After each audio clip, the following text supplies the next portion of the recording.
All right, hello. My name's Jason. I use he, him pronouns. We are here to play Alien World. This is a sci-fi survival horror story game. We're playing a scenario called Haunted Station. This is our finale. This is session 5 of 5.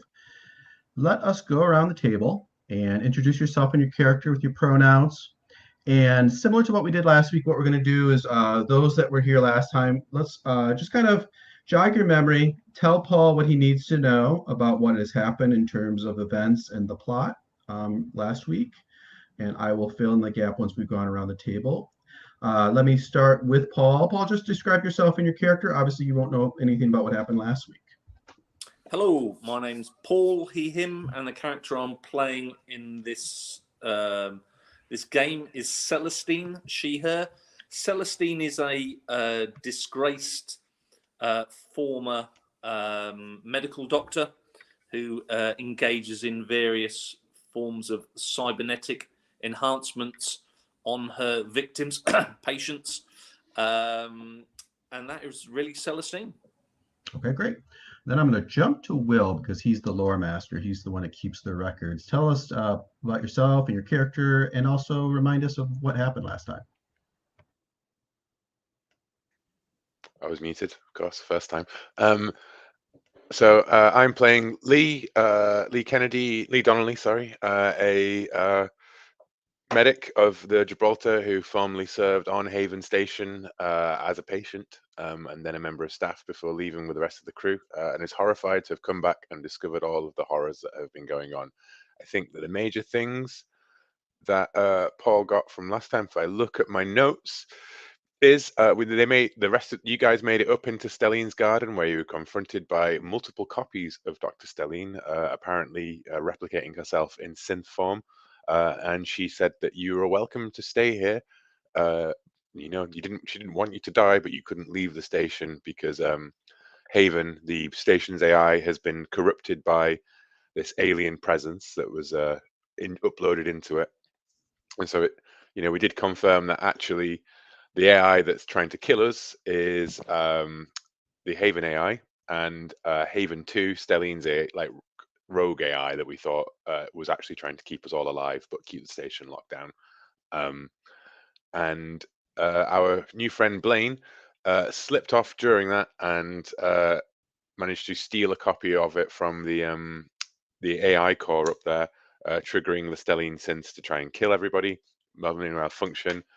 And then a xenomorph attacked us in the middle of all of that, splitting Amos's belly wide open, even though he did manage to kill it, just about. And Roy has now got a cinematically acid burn thing. Oh, and Lee, making her way through the cryo labs, met Cream Wilson himself, and he was a bit of an asshole, frankly. And we got up into the lifts. We retreated away from another xenomorph that was chasing us, and we got up to the top of the station. And the very first thing that happened when we opened the lift doors was Amos blew his head off, which it turned out Cream had actually been replaced by a synth. So one aspect of this crazy cult's plans was clearly taking people's memories and personalities and then putting them in synths to who knows what end. But for Captain Cream Wilson, that wasn't a question anymore because Amos, I guess, smelt the synth oil on him or something. I had a bad feeling about this. Yeah, and it paid off. But yeah, now I managed to contact our guys in the shuttle. They're locked down, and at the moment, we're currently, in the immediate aftermath of the xenomorph attack, basically, with Amos very, very badly, fatally and mortally injured at this point, and Blaine, our sort of corporate spy guy, with the prize that he wants, but not trusting any of us either. Okay, great. Let's switch around. Let's hear about Alan. My name is Alan. My pronouns are he, him, as are the pronouns of Ames, who turns out to be Captain Amos Edwards, a former Marine officer who is on the run from Weyland-Yutani, having accidentally had shared with him some documents related to some mad woman called Ripley and her story. So Amos knows some stuff about the xenomorph. He didn't know that they were real until he arrived here. And yeah, he's made a lot of promises as we've made our way through the station. I think at least twice he's promised to go back for people. But on the not last session, the one before that, Celestine kind of talked him down, as I remember, when he began to lose it. And he was in a position where he would have filled his stress track if he hadn't confronted the monsters next time he came across them. So that's how he ends up having blown a xenomorph away with his auto shotgun, his only souvenir of his time in the Corps. But in the as it flew across the room, the tail whipped round and sliced open his gut. So he is mortally wounded. His gut is sliced open. And he is not going to be able to do very much at all until he receives some treatment, which will allow him to do more than crawl and talk. Okay, great. And Daniel, go ahead and finish up. My name is Daniel. My pronouns are he, him. I play Roy Franklin, who is a very young security expert from the Gibraltar, their former ship. And Roy has been spending the recent time shooting at synths, androids, because he is a part of he is a member, a follower of the Church of Singularity, which has a great distaste for anything technological, and this was part of his belief. And Roy has also been a little bit shocked about meeting the xenomorph, but joined the fight at the end and got pretty badly burned with the acid from the xenomorph. Yeah, and okay. So, and Roy also hasn't revealed his agenda. I think this is the last piece of the character's puzzle. Mm-hmm. So I hope to do this today. Okay, great. All right. So, as I think everyone kind of laid out, we find ourselves all together up in Dr. Stelline's penthouse, which is at the very top of the station. Here's the map of the station with kind of the key points that we've described in our story. So you're way up at the top, Dr. Stelline's penthouse. It's an all glass structure. There's one central area which has this highly sophisticated Haven 2 computer. Looks kind of like this. And surrounding it are at least 3 other rooms, sort of an office area, a living area, and a lab. And we had described that Blaine had connected a terminal to this through a wire to this Haven 2 computer and had been doing some sort of process which was causing it to freak out. And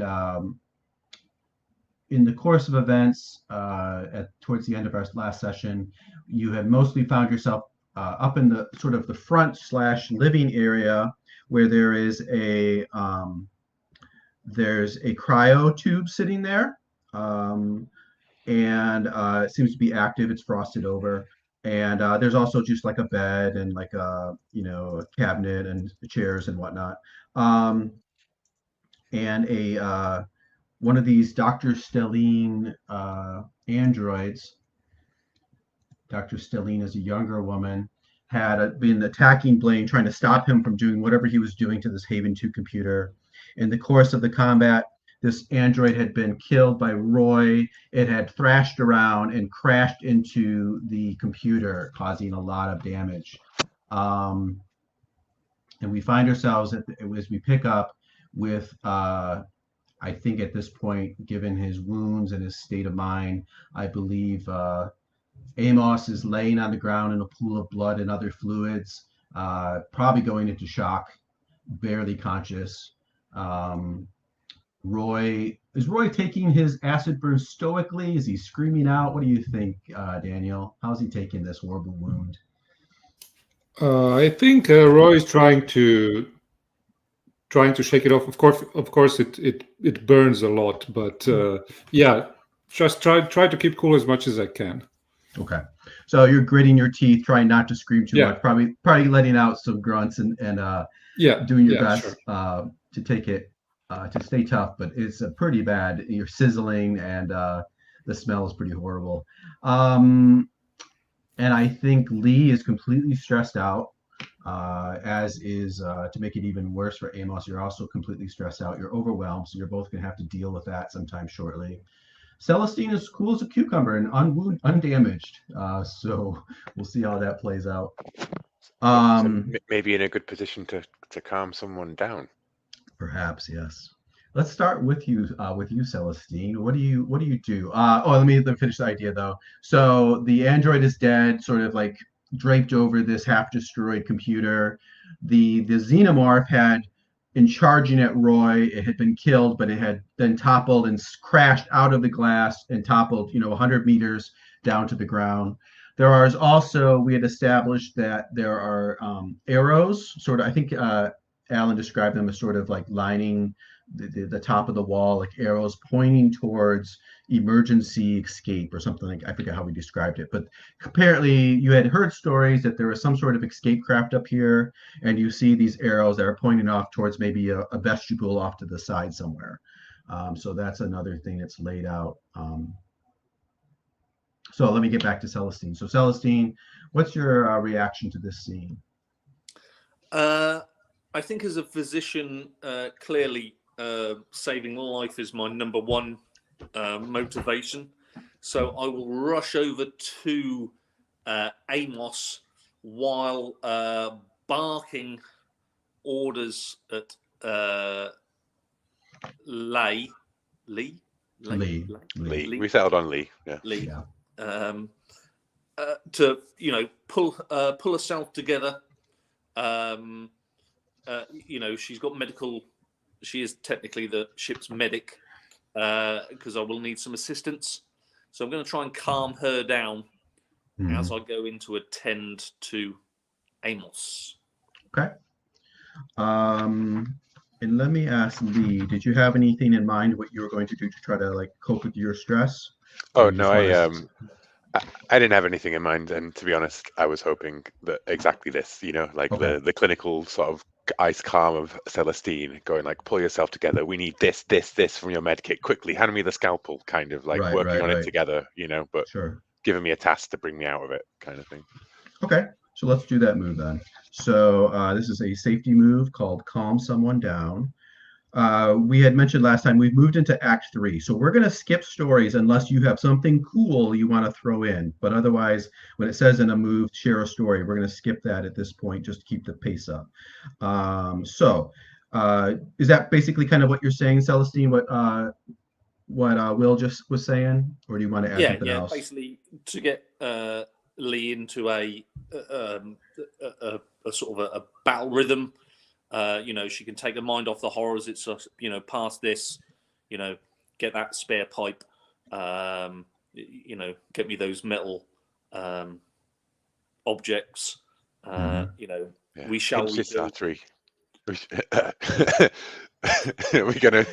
I mean, my med kit doesn't include all of a fake artificial intestines or whatever you're gonna put. Right. That's true. And before I forget, let me mention too. So Lee has this comic relief power to calm people down. You had used that, so you can't use that again until I spring some danger on you. Okay. So let's finish this move then. So you get 1 card for nothing for calming. Does Celestine have any expertise that would help you calm Lee down in this way? Physician, I think, is a good profession. Definitely a couple with Lee's medic. Yeah. So I definitely should know, what to say to her to get her in that state of mind. I agree. So that gives you 2 cards. you have the right tool for the job? And this isn't for doing the medical aid. This is for calming her down. Is there any piece of equipment or anything that you have that would help calm her down?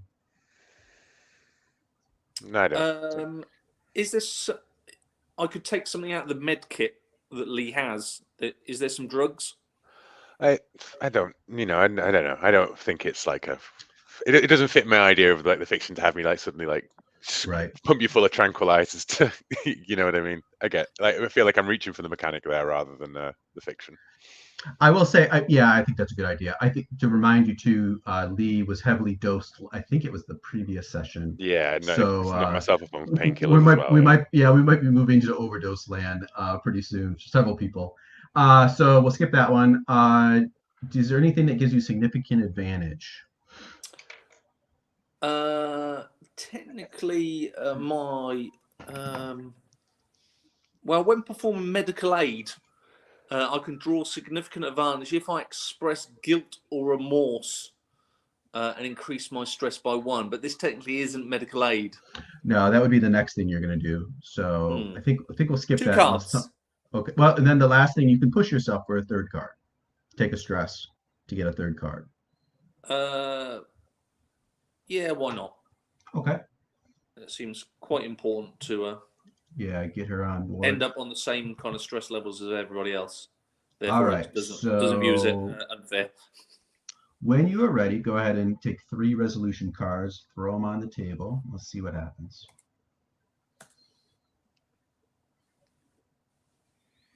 No, that didn't work. You put them in your hand. You have to kind of drag. You can drag it from your hand now. So if you go down there we go. hand, Miss, and miss. Winner. All right. And like you said before, if you have a viable way of assisting, you can always assist by taking a stress. Obviously, Lee can't do that. She's completely stressed out. That just leaves Roy, I think, at this point. Yeah. I can talk and crawl. You can, but you're also stressed out, so you can't assist though. Yeah. Can I assist? Yeah. If you can come up with how you're assisting with calming Lee down, sure, you can do that. Yeah.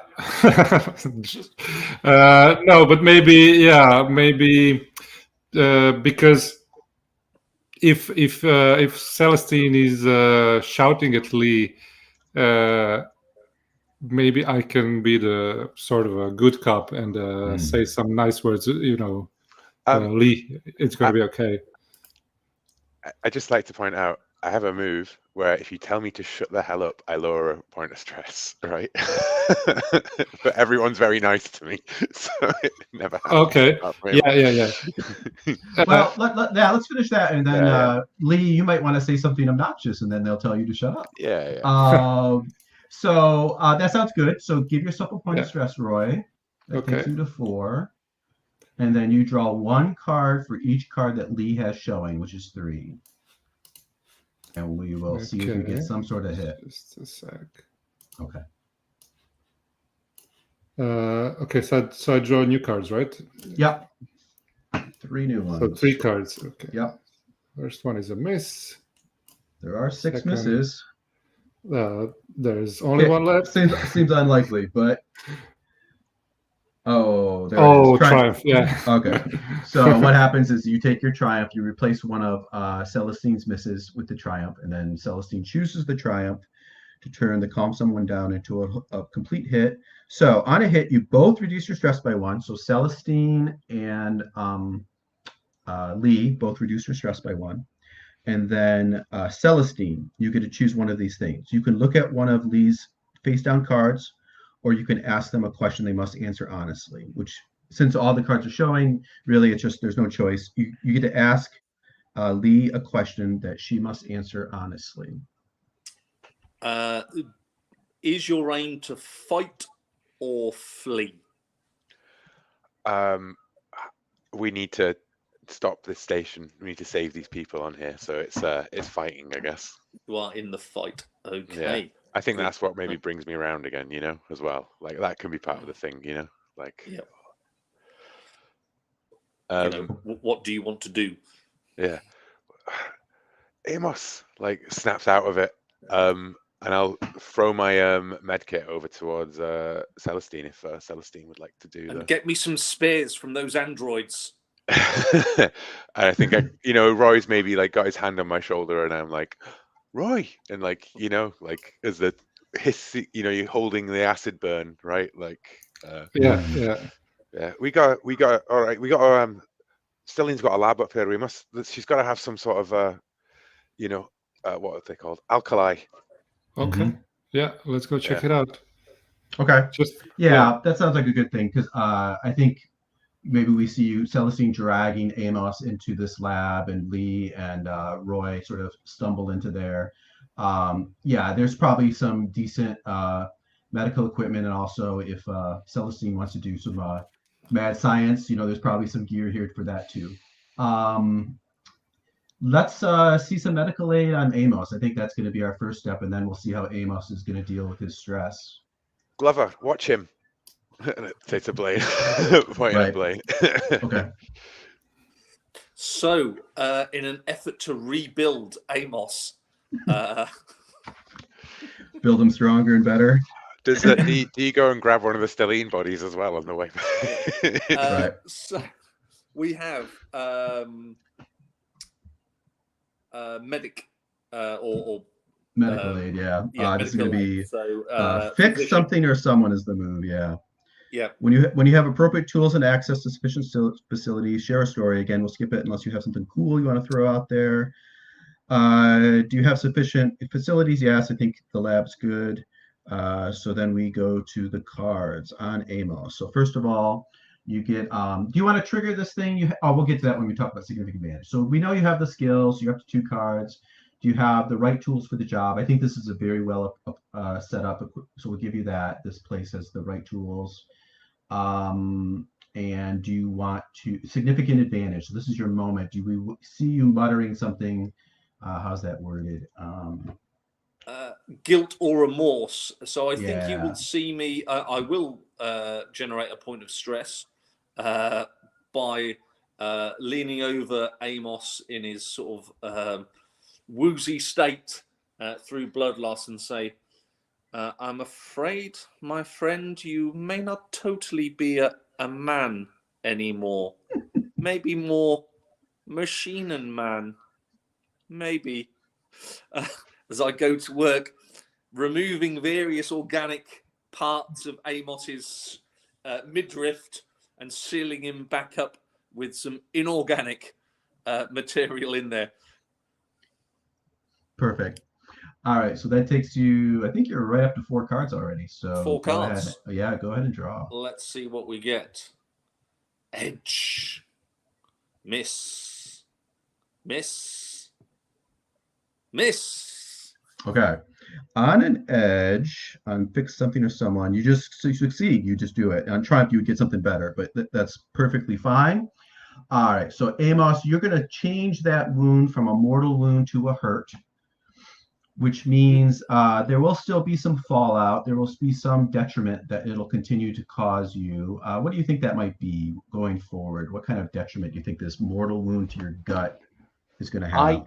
I think you can never go through an airport detector. Yeah. I think that I have athlete. I think that athlete is not can't be a valid card. That's a because I think I'm going to do more than pull some stitches. Right. So yeah, just make a note under next to your gut slice, something like athlete deactivated or something like that. Okay. Meanwhile, was Lee working on Roy or on yourself? You're wounded also. You still have those bruised ribs. I do, but I think Roy's burning hand is a much higher priority than my bruised ribs. Like we're sweeping through the cupboards and pulling out stuff from the lab and everything, and I've got the med kit like sprawled out in the middle of the room and everything spilling out of it, and I'll try and numb the pain at least of the arm. Sure. So that is again the first time I think I've done the medic roll in the entire game. So we know you got the expertise. You're up to 2. Yeah. Do you have the right tool for the job? Same as Yep. what we said with Celestine. I think you got good gear here, so you're up to 3. Do you want to? Do you have significant advantage? Anything to give you significant advantage? No. No, I can't think of anything. And then finally, do you want to push yourself? No. Okay, so Because I'm almost maximum stress. You're on the edge. Yep. 3 cards when you're ready. Miss, popular card today, isn't it, Miss? Yeah. Opportunity. That's a tough choice. No, because it's a miss otherwise. So if I spend a stress on a triumph, it feels good. I remove 1 stress. I go back. I level out basically. So it's frantic. It's like maybe like a bit of it catches on my glove as well. Like as I'm going, I'm like throwing it off, and then like as it stops smoking, I'm just like, job done. And I look over and I can see that Amos is stopped. Like bleeding out. Maybe Celestine just looks at me and just like nods mechanically at me. Strangely reassuring. Now you I think you probably just said this, but I missed it. You went ahead and turned the opportunity to triumph, and then you chose reduce your stress by 1 as the result. Okay. Yeah. Perfect. So you end up with a triumph. So Roy, that right arm acid burn, it's still cosmetically there. You're still in pain, but it's not going to have any mechanical effect on you. You're healed. Great. Okay. All right, great. All right, now Amos. So you're kind of come to, you're not quite the same man as you were before. You see Celestine, finishing the job, maybe sealing with some sort of, like you said, I think you were talking about like a stapler or something, a medical stapler. You're still stressed out though. What do you think you do to try to cope with that? So yeah, I think he comes to and he looks down and as well as kind of blood having leaked down from the wound, there's also some of that white fluid that does, so in his mind he's thinking, what the fuck? And so I think, the hand goes up to Celestine's collar, drags her down, says, what the fuck have you done to me? Great. How does Celestine respond? Yeah, it sounds like behave badly. I'm curious, what does Celestine say in response? Calm down, Amos. You are still a man. Somewhat. All right. Let's see. Do you want to share a story about why you dislike the person who just did this to you, or you want to skip that and just draw? Oh, because she's a creep. She's creepy. Yeah. She is slowly turning Amos more and more artificial. Right. Perfect. All right. So you get 1 card for nothing. Use expertise that would help you win the conflict. So does Amos have any expertise that would help you win a conflict with Celestine? Ruthless. Yeah. That takes you to 2. Is there any right tool for the job? As we said before, it's hard to imagine a tool that would help you win the conflict, but I'm open to argument. And then, is there anything that gives you significant advantage? I don't think so. I think, if anything, I'm at disadvantage. I mean, I'm laid out on this kind of surgical bed. You know what? I think Celestine just showed some remorse and guilt for what they had done and what they were doing. So I think you twist that to your advantage in the social battle. You think that's true? Well, I'm not going to look that gift horse in the mouth. Sure. So that takes you to 3, and then you can't push yourself, so you get 3 cards. So draw 3 cards, and let's see how this acting badly works Opportunity. out. Okay. Triumph. So I stop at that point. Yeah. Triumph's perfect. So on a triumph, you clear all your stress. You do, and then the next part is consequence. You still have to choose 1 consequence from that long list there, a bunch of bullet points. Take a look at that. Think of what you might want to choose. Let's see. Why clear a stress? No, I don't think so. No. This isn't calming down. This is behaving badly. The overwhelmed move. Yeah, it's different.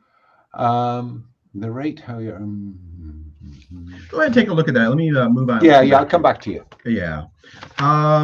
So I think at this point, you guys have been in this sort of lab area for a while. And maybe Roy's the first one that kind of has pulled it together and is looking about. And you hear. Well, you look out into the main area and sort of the living area, and you see Blaine is over his data pad by the computer, and he's sort of detaching it and sort of like winding it up and going to put it all in his pocket, and you see that our remaining NPC, Glover, is looking at this cryo bed that I was saying it was up front in the living area, and it has like red lights, and there's a loud beeping, like a warning, like the classic sign of something's going wrong there. And I had said that there's all this sort of golden light from the computer and from this area, and it's all flickering, and everything's starting to die down. And there's big sparks and like little fires coming off of the computer. Seems like something very bad is going on with the whole computer system. What do you think you do? Okay, so but is Blaine doing something fishy with the? Looks like he's just finished whatever he was doing with his terminal attached to the computer, and he's sort of packing it up. Okay. Can I tell Glover to look after him, to not let him get away, and then go look at what's happening with the cryo bed? Sure. So you see that. Go ahead. Yeah. I tell Glover. Yeah, just do that. Okay. Glover, look after him. He shouldn't get away. And that laptop, whatever it is, keep an eye on it. Okay. So you go over to this cryo bed, and you see that, like I said, it's frosted over, but there is glass on the top, and you see inside the cryo bed is an older woman. Looks like the woman in this handout that we had earlier. It's Dr. Stelline. I think everyone realizes it at this point. And she's in this cryo bed, but you see that all of the readouts showing her like vitals, they're all flatlining. She's dying. Whatever, this cryo bed is failing. In fact, it looks like it's being shut down. And I think at this point, the lighting all dies and goes out up here. So there's just sort of the light coming from space, really, at this point, coming through the glass. Yeah. I guess at this point, anybody could jump in. What do you think you do? Can I make my choice? Narrate how I made a lot of noise. I did make a lot of noise. The GM draws a threat. Okay, perfect. Because this seems to be, the lights go out. I'm screaming at Celestine. All right, let me deal myself. Since we're in Act 3, whenever I draw a threat, I now draw 3 threat cards. Oh, I'm not sure I knew that. Yeah. Now I'm into 15 threat cards. Let me play a card, actually, to represent what's happening here. Because as those lights die out, a moment later, they flicker back up.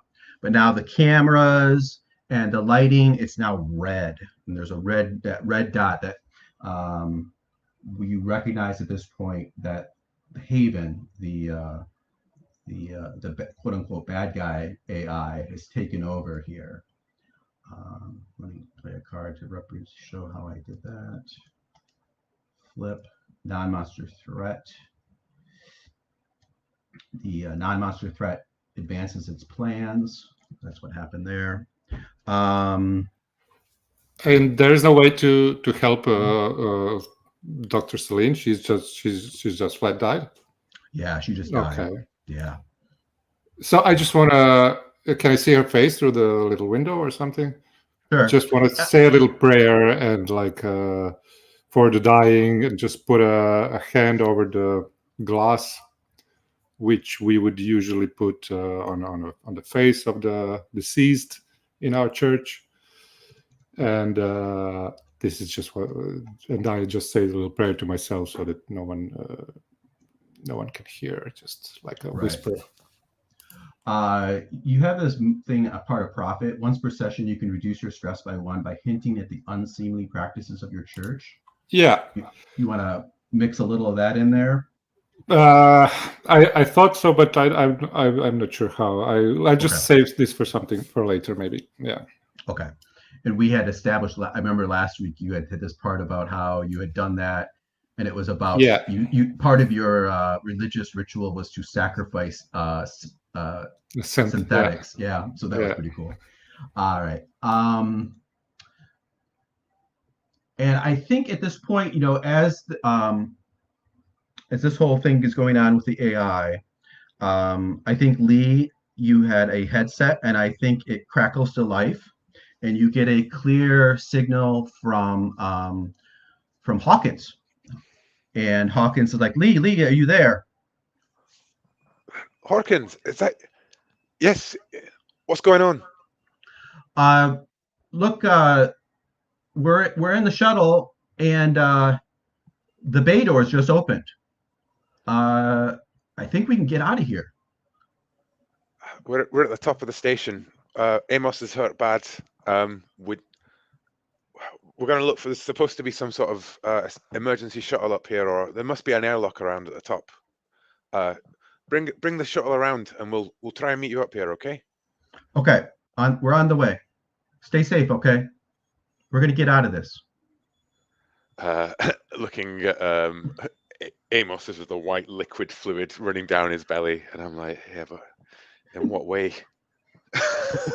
And then stand up. Okay. So we need to, guys, we gotta Blaine, stop fucking around with that thing. We gotta get out of here. He goes, we're all set. I've got it. You're right. Let's get out of here. You got a ship coming? Yeah, but there's got to be an airlock around here somewhere. And he points up. He says, "Look, arrow's pointing over here." And you see there's like a ladder that goes up to maybe like a dome or something up above. Right. Well, lead on. Mm-hmm. And I will help. Steady Amos as he walks, kind of through with the shotgun. Maybe I hand him back his shotgun. I think Okay. Does anybody else want to do anything before we leave this section and move to the next part of the story? Yes, I want to shoot Blaine. You want to shoot him? Okay. Amos is consistent. So as I hand you the shotgun, thanks. Thank you. Yeah, Blaine's like, he pats his pocket and he's like, yeah, I think we're all set. We're good to go. Amos takes aim. I think it's likely he might fire back. So I think let's go to some cards. So I think this is fight. So when you fight, you take a stress, and then we'll draw. I've just realized I should have taken a quick look first, shouldn't I? Yeah, you want to? We can. Yeah, yeah, because I'd forgotten that gives me the option on an advantage, doesn't it? Sure. So this is for when you have a moment to look about, and what do we see? What do we see you looking at or looking for? Oh, I think the eyes narrow on Blaine when he says, yeah, I've got what I need, pats his pocket. Lee says, go ahead then, lead on. Mm-hmm. And I lean on Lee and take the shotgun, but my eyes are on Blaine. Okay. So let's see. Let's do the draw then. So you get one card for nothing. Is there anything that Amos has that would make you good at doing quick look? I would say combat. Yeah, or your military training, sure. Takes you to 2. Is there any piece of equipment that would apply here? No. No. Significant advantage? No. I may, unless he's really not expecting the guy who's just had his gut stitched up to. No, he's ready. He's primed. So I think no. He's a professional. Yeah. And then, do you want to push yourself? Take a stress. Yes. Okay. So that takes you to 3 cards. When you're ready, go ahead and draw. Miss. Triumph. Triumph. All right. So on a triumph, you may ask 2 questions, and you get significant advantage going forward, acting on your information. Okay. What might give me an advantage if I try to fight? Mm-hmm. I think maybe you can play up your injury to kind of lag behind, and when he turns, that would be your moment. Yeah. Hey, Blaine, just give me a hand here. Mm-hmm. Yeah. Yep. And then use second question.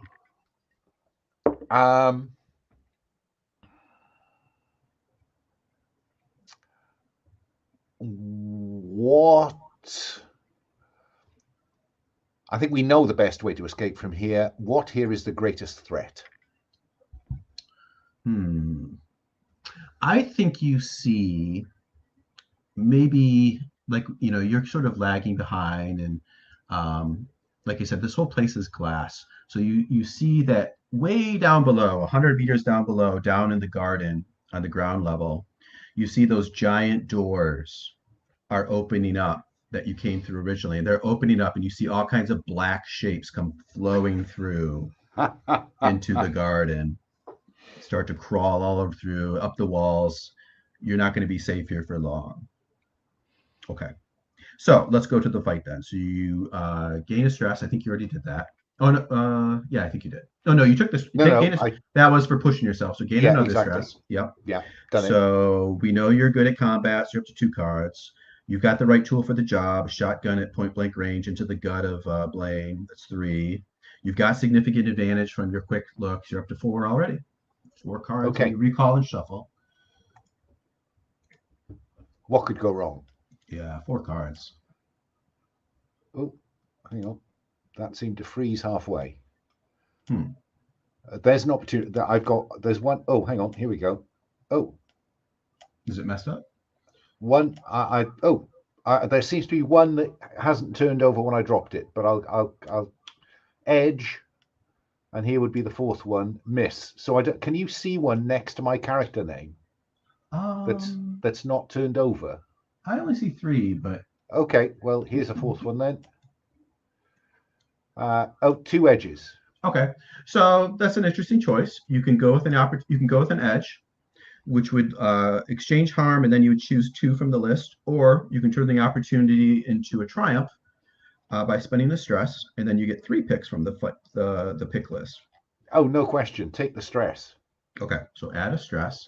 You turn the opportunity to triumph. You're going to exchange harm as established, and then you choose 3 from you drive the threat off, you suffered little harm, you caused great harm, you keep cool and reduce your stress, you avoid collateral damage, you occupy the threat's attention long enough, blah, blah, blah. Okay, let me think. I'm going to suffer little harm. Mm-hmm. I'm going to cause great harm. Mm-hmm. And I'm going to avoid collateral damage. Okay, that sounds like a good mix. So I think go ahead and narrate how you kill Blaine. Basically, he's not. I think there is that kind of. I've got my hand on Lee's shoulder, with the shotgun down at my side, and then I kind of lean forward and say, "Oh, Blaine, hang on," and he turns round, and the shotgun comes up between us, and I just blow him away. Right. Fuck. Every 5 seconds. Right. So now it's not collateral damage, but just for just for color. I think we already from the previous time you just sort of spontaneously killed Cream Wilson. We had described Lee being covered in hydraulic fluid. So now you're covered in blood and brains and whatnot too. So as a result of Amos's actions, Lee is a horrific, gory mess. Just shoves Amos, like slams back against the far wall. Like, what the fuck? He was a bad person. Take what's in his pocket. What a waste of such pristine organic material. But I will reduce stress by 1 when I take a violent solution when I'm putting a non-violent solution like pickpocket. Yeah. Might have been more effective. I'm not sure it would have been more effective, but nope, that's good. I hope you're not going to shoot us too early, Amos. The rest of us. He's not crew. No. He says he's not one of the squad. Roy, do you want to push that a little bit and try to get an overwhelmed move? Do you want to behave badly towards Amos? Well, yeah, why not? Maybe I'm a little irritated with the way that Amos is, the way he's dealing with stuff, especially now when he killed. Cream Wilson, So, yeah. now Blaine, yeah. Yeah. So maybe I'll take if that's okay, Alan. I will take my gun out and show it to him, and say, and point it at you and say, "I have a gun too." You know. So just be careful. Mm-hmm. We need people alive here. We don't need people like him alive. He killed Stalin. Have you not put two and two together yet? He wants that thing, and he wants no one who created that thing left. And you know, the next thing after that is he doesn't want anyone who knows about what happened here left. I get that. I just don't like you being the one who makes these decisions all the time. Anytime you want to take out a threat, go ahead, Roy.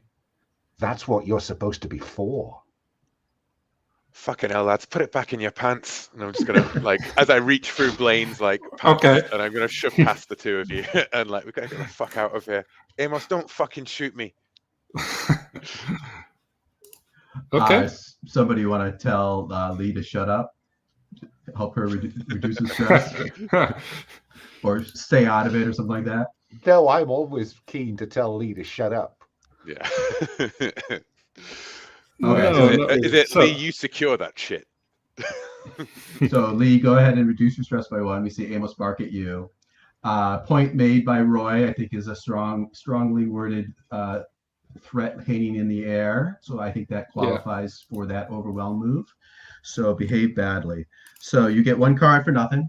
Do you have any expertise that would help you win this argument with Amos? Well, I have charm. Mm-hmm. I don't know. On the other hand, I have, I'm a security guy. Exactly what Amos said. So yeah, I have that going on. Yeah, I think that's true. I think you had sort of a more subtle approach, but a little bit of charm would be involved in that. I think that fits. So that's good. So that takes you to 2. Did you have the right tool for the job? I think you got pistol versus shotgun. So I'm going to say no. Yeah, no. You have the less powerful weapon. Significant advantage. Is there anything that give you significant advantage? I don't know. Maybe I'm less wounded, but it's not. I think Amos is surprised. Okay. Amos is not surprised, or he is surprised? Is surprised. So okay, so maybe he wasn't as quite as he was taken aback a little bit. Okay, so we'll go ahead. We'll give you 3 then. So, and then finally, do you want to push yourself to try to remove stress? No, because I've forced stress. Okay, so when you're ready, draw 3 cards. Okay, so miss, opportunity, and edge. Okay, so you have a choice here. So you could go with edge, which will reduce your stress by 1, or you could spend your last stress to turn the opportunity to triumph, which would then reduce your stress all the way to 0. Seems like an easy decision, right? Since you do have a stress to burn, you can turn the opportunity into a triumph, which clears your stress completely. Well, yeah, okay. Yeah. I'm not sure if this is fictionally, because Amos did tell me, I got my part of the gamble, so maybe I'm not really. I don't really feel like my stress has been cleared totally. Okay, it's up to you. Yeah. You can do it either way. If you just want to go with the edge, that'll reduce your stress by 1. I'm prepared to add to that, but you got balls, kid. Okay. Yeah. I mean, I definitely could. It's totally up to you, Daniel. I mean, it's your character, but I would totally be like, maybe you have a great deal of confidence in maybe you really feel you have if it came down to a showdown between you and Amos, you'd be the last one standing, Well, yeah, I think I want to project that I'm not scared by Amos in any way. Yeah. So even if I back down from this, I'm not really doing it because Roy is giving in. So yeah, okay. So I will take the opportunity and then Sure. clear my own mistakes. Okay. Then you do need to pick a consequence. So there's a bullet list there. There's 8 or so different things. Go ahead and take a look at that. Let me come back to you. Is this the point where we see people hustling their way up this ladder, up to this escape area? Mm-hmm. Yeah. Anyone else have anything else they wanted to do here before we do that? Okay, so we see people hustling to this ladder. Daniel, do you have a consequence in mind, or do you want to wait till we come back from the break? I think I will have to have a look after the break. Okay. Maybe. So let's go ahead and take our break. Let's take 10 minutes. We will come back and pick up in the next setting.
Lee, did you grab those data discs? I think Amos is Yeah. having you do that. Okay, so Yeah, they're on 100%. you. Okay.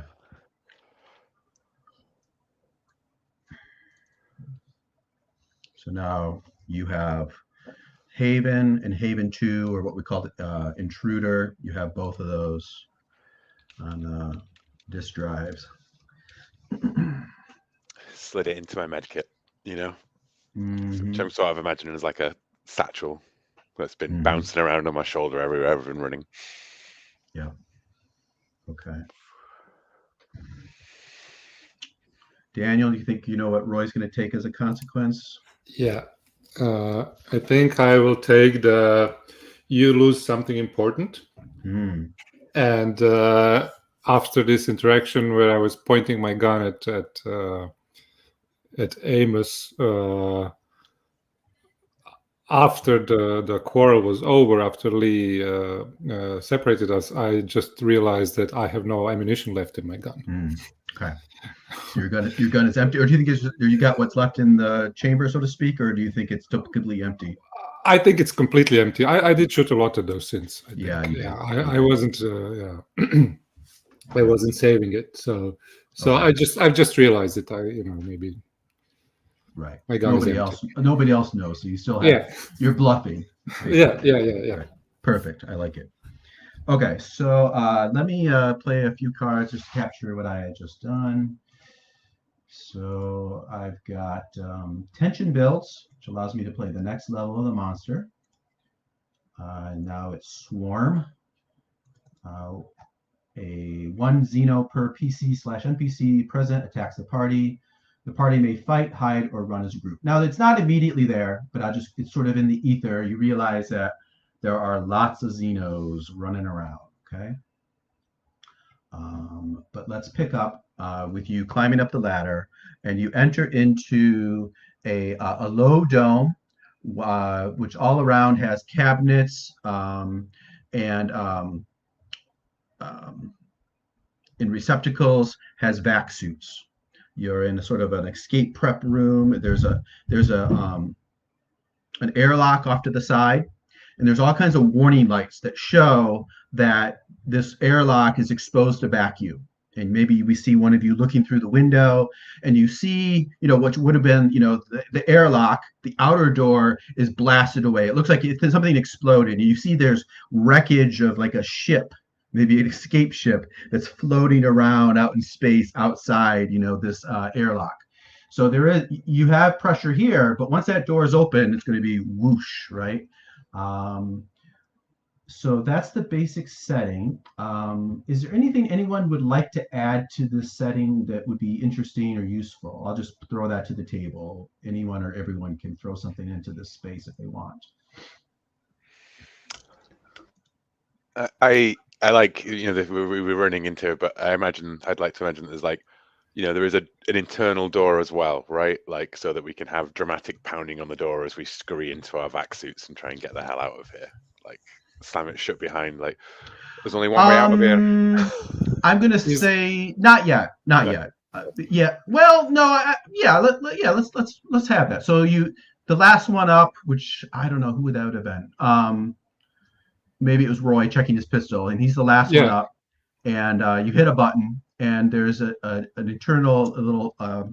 As you climb up the ladder, it closes off, and then there's bang, bang, bang, on the bottom of this, and you see it starts to buckle. It's not very solid. I'll say that. Okay. It's starting to buckle. But it's closed, but it's not closed all the way down. It's closed, but something is banging into it, trying to not open it. Okay. Break it. But there is no window with this door, so we can see what's on the other side. Nah, let's say no. Okay. No. Yeah. I think we got a safe guess of what's on the other side, right?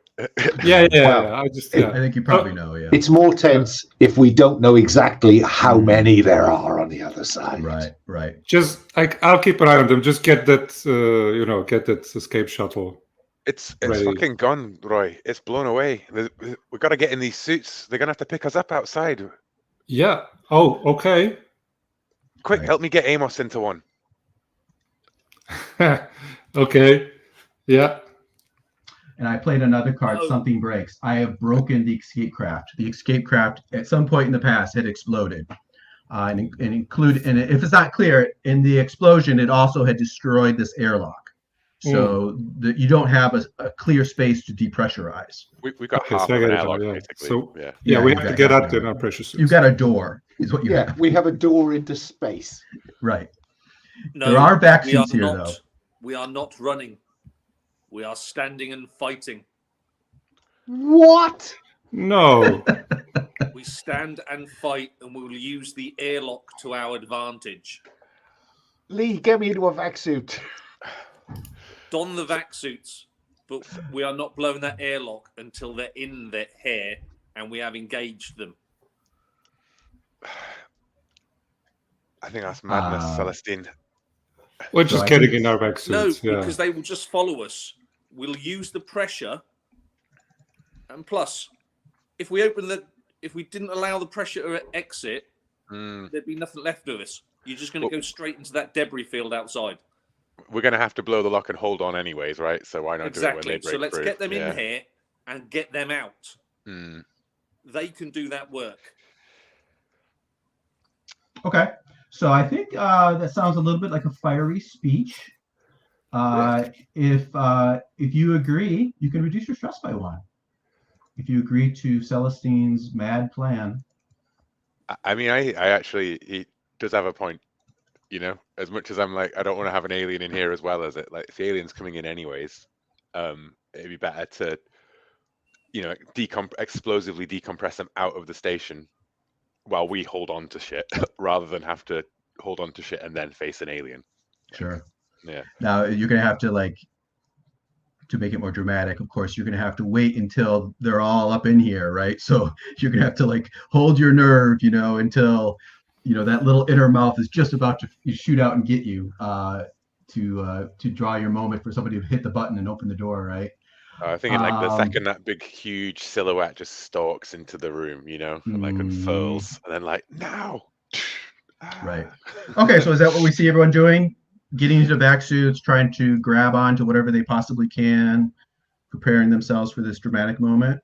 I'm guessing they'll all have tethers, rather than just hanging on for grim death. Right. Maybe there's probably some sort of you're tying yourself on as best you can, And I'm also assuming that they'll have some kind of multi-tool hung at their belt. Could be. I think we might, if we want to start to try to gather some equipment, I think I'd have you do an investigate. You want to go for that? I will do an investigate because there ought to be some stuff in here. Sure. Yeah, I want to.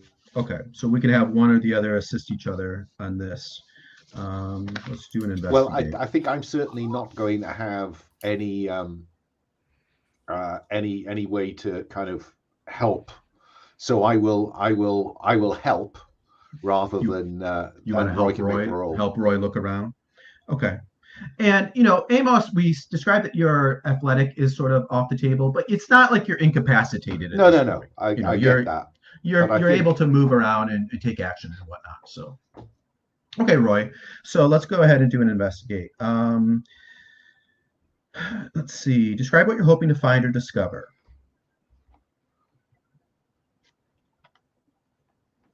Investigate's a safety move. Skipping the story part, like I said before. If you want to add anything, feel free to do so. Describe what you're hoping to find or discover. What would be the best thing? I think Alan would say something about a multi-tool. Yeah, some kind of a multi-tool, something that we can use as a tool and also maybe as a weapon, some kind of a wrench or something like that. Yeah. Okay. Or they have these things. They have these things called bolt guns. You want to find a bolt gun? Yeah. Commonly used to fire bolts into the side of ships to do repairs and stuff. Yeah. They're big and bulky, but they pack a punch. Okay. It's mostly a tool, but it can also be used, in extremis to use as a weapon. Yeah. All right, so that would be what you're looking for. Describe how you put yourself into danger like an idiot. I'm doing this before I put on my suit. Maybe just do this, leave my pressure suit and then just look around for stuff. Right. So maybe you have your suit on, but you haven't put your helmet on or something. Yeah, maybe So like that. yeah, if things go bad, it's gonna be bad for Roy. Okay, so let's draw cards. You get one card for nothing. You get another card if you have expertise that would help you look about. I have sharp eyes. Yeah, good. Oh, So that's yeah. 2. Do you have the right tool for the job? Is there any piece of equipment that's helping you look about? I'm not sure. I don't think so. No, probably not. Do you have anything that would give you significant advantage? I don't know. I would say No. that this is a Yeah. likely place to find what you're looking for. I think it's reasonable. I mean, this would be kind of, if you were to find what you're looking for, this would be the place. I'll give you that. So it takes you Okay. to 3. And do you want to push yourself to get a 4th card? Yes, I will do this. Okay, Yeah. so take a stress. When you're ready, go ahead and draw 4 cards. Okay.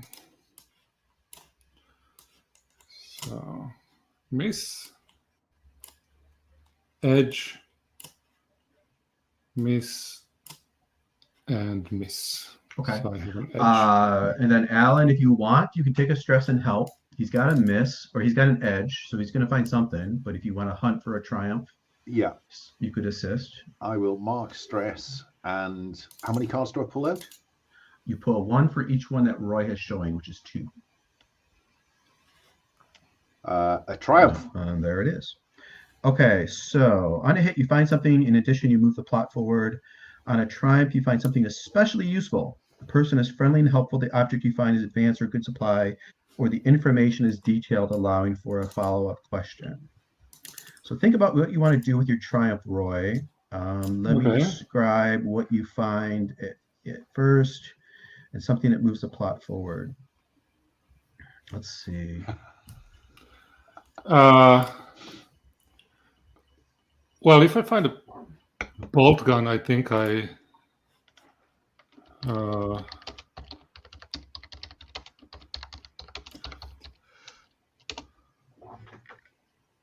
don't think I need anything else. I don't. If anyone else has some maybe another 2 bolts. Yeah, another iconic item from Alien. Maybe do you find a cutter / welder? Like you see in Aliens. Oh yeah. You want to find one of those? Yeah. So yeah, go ahead and add that to your equipment, or if you hand it off to someone else, they can add it to their equipment. But you got a bolt gun and a cutter, or I'm sure, what do they call those in the movies and the game? Anyways, you know what I'm talking about. And moving the story forward, what happens? Is there some kind of a computer that opens the airlock door or something like that? Yeah, how does it open? Or is it a... No, let's say that I think it's more dramatic if there's a button you push. You punch it and it opens. But there could be a terminal here. I'm trying to think something. What would we move the plot forward with at this point? I think I'll just say that you see, sort of like the light out there is sort of shadowed as your shuttle kind of pushes its way through the debris field, and it sort of stations itself, as best as it can close to the station without actually being in danger of crashing. So you see your shuttle is sort of, I don't know, let's say 20 meters or so out into space, sort of like hovering there. And as we see you putting your helmet on and tying yourself down as best you can. Who is it going to push the button, by the way? This is going to be the person who's probably going to pull the cards on this dramatic. Well, I would like to do something before. Okay. Before that. Okay. If that's okay. Sure. I think this is the time to, because if there's a terminal to open the airlock door, I want to use the bolt gun to shoot right through it to disable it. And then I want to reveal my final agenda, which is a xenocultist. Oh boy. And oh, sorry, wrong card. Okay, so it says right, you got the terminal. Like, yes. Everybody's strapped in. We see him move over to the terminal and shoot it. I say, "Are you ready?" And then I shoot it and said, "I'm sorry, guys, I cannot allow this to happen." My card says reveal this card when you lure or trap someone in an area with a monster, or release a monster that's been trapped or captured. But yeah, I think this is close enough. Yeah. So I'm sorry, guys. We're not going to win this fight, so we have to prepare for what's coming to us. Just don't resist it. We can't resist it. Perfect. Damn it! I knew it. Shoot Roy. I'd like to shoot Roy with Blaine's gun that I picked up. Okay. Yeah, Lee's going to be quicker than me. I'm no athlete. Okay. What's Roy going to do as they reach for their weapons? I don't know.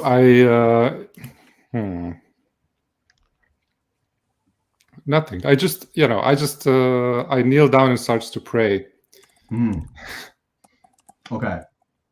So you have this bit here. You reduce your stress by 1 when you spout some religious mumbo jumbo when a monster enters the scene. I think that we've reached that moment. So go ahead and reduce your stress by 1. You can hinder other PCs for free when your interference would increase the chances they'll be sacrificed to the monsters. So I think what we'll do is I think quickest to the draw was Lee. So we'll have Lee do a fight, but I think you get that free hinder on Lee's fight here. Okay. So we can use that. So let me let's go to the cards then. So Lee, fight. Okay. You gain a stress. Yep. And draw some cards. So you get 1 card for nothing. Does Lee have anything that would any expertise here that would apply? Quick-witted. Yeah. 2. Do you have the right tool for the job? I have a gun. Yeah. I mean, no. Yeah. Roy has a bolt gun and a. I think a pistol's a better weapon than a bolt gun. Maybe here, yeah. Yeah. Yeah. Okay, we'll give it to you. So you're up to 3. Do you have significant advantage? No, I don't think I do. No. Do you want to push yourself? That would max out my stress. So no, because it'd be better to have the chance to turn an opportunity into a triumph. Okay. So let's go with 3 cards.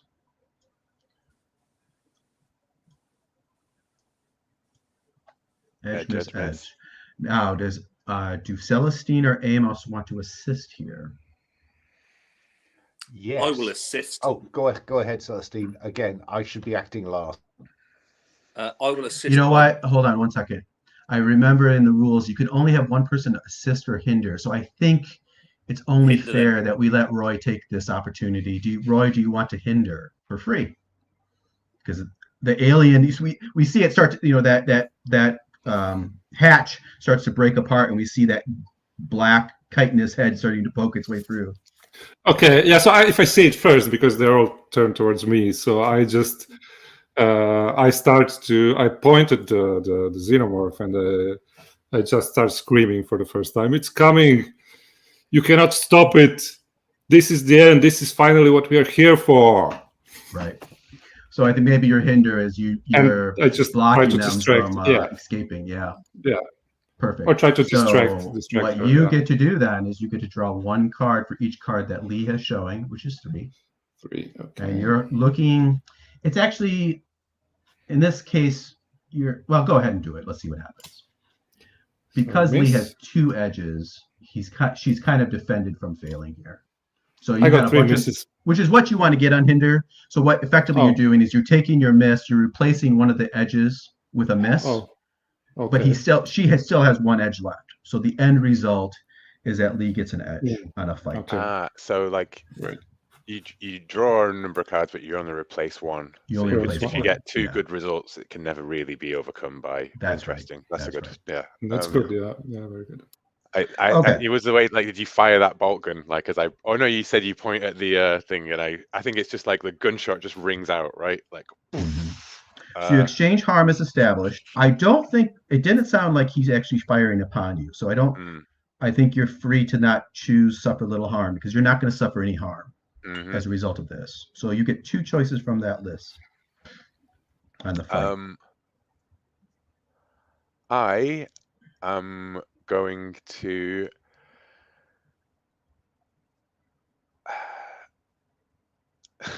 Okay, so I'm thinking that what needs to happen here, right, is that like I need to injure Roy badly enough that he's the one that the Xenos go for first, right? Giving us enough time to desperately blow the airlock with the welding torch that he just found, Sure. and do the same plan. But like, I think maybe if I occupy the threat's attention long enough so that no one else who's not engaged in the fight may successfully hide or run without needing to draw, or maybe I drive the threat Yeah, off. I think if you choose to occupy the threat's attention long enough, I Mm, think what we'll roll that into is that it'll give you enough time to try to cut your way through the door, right? yeah, Before the aliens come in here. So we'll have you pick that one. And yeah, then you basically want to incapacitate Roy. yeah. So probably Um, cause great harm, I guess. But I right, think it's more in the sense of like it's like a you know what I mean? Like it's not a blowing his head off. It's like a sort of torso gut shot kind of sure, thing. sure, Leaving Roy more than capable of like taking actions and praying to right, his dark gods as they take him. right. Kind of. So what we'll say for Roy then is that you end up with a mortal injury, gut shot, Okay. bleeding out, something like that. So Yeah. effectively, like we said, you can only walk and talk at this point. All right. So we leave you. Oh, I actually would rather not have him badly injured then. I will choose instead to keep cool and reduce my stress by 1. Sorry, I just don't want to. Okay. Because I feel that Roy's probably in a big enough position to get killed by the monsters he worships, anyways. Okay. All right. So let's say you got a hurt then. Instead of a mortal injury, you have a hurt that you're Okay. a gut wound, which of course is piercing your suit, and you're bleeding. But you're still able to function. Okay. So we see you knocked back against the wall. Yeah. Who jumps forward and tries to grab the cutter and tries to cut through the wall, to cut through the door? I will, knowing that Amos is by far better at combat and dealing with the threat. So yes, Roy is knocked back. He's bleeding against the side. The head of these creatures starting to come up through this gap. Amos, what are you going to do in this dramatic moment?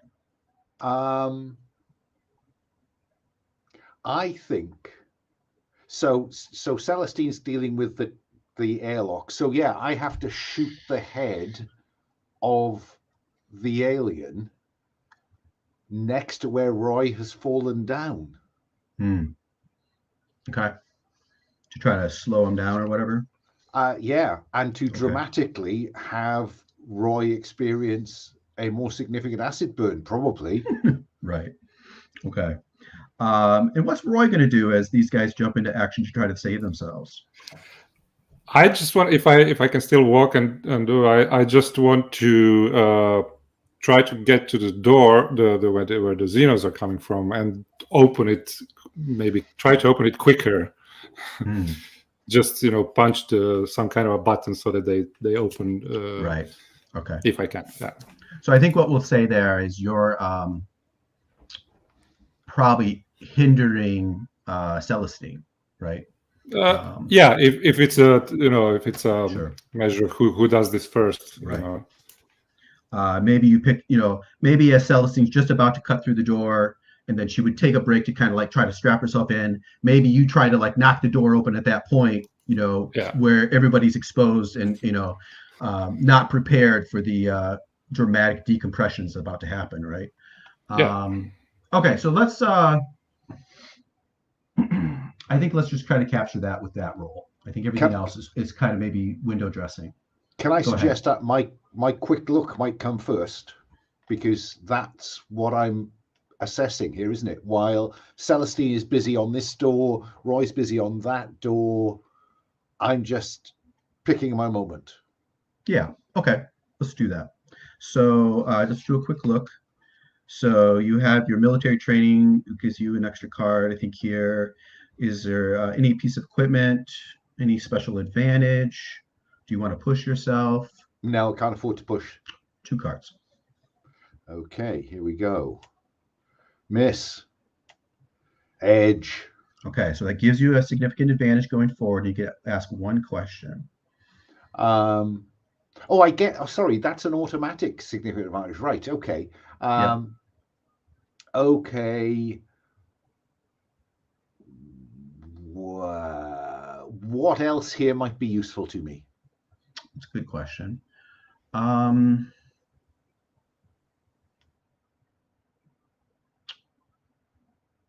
I think there is.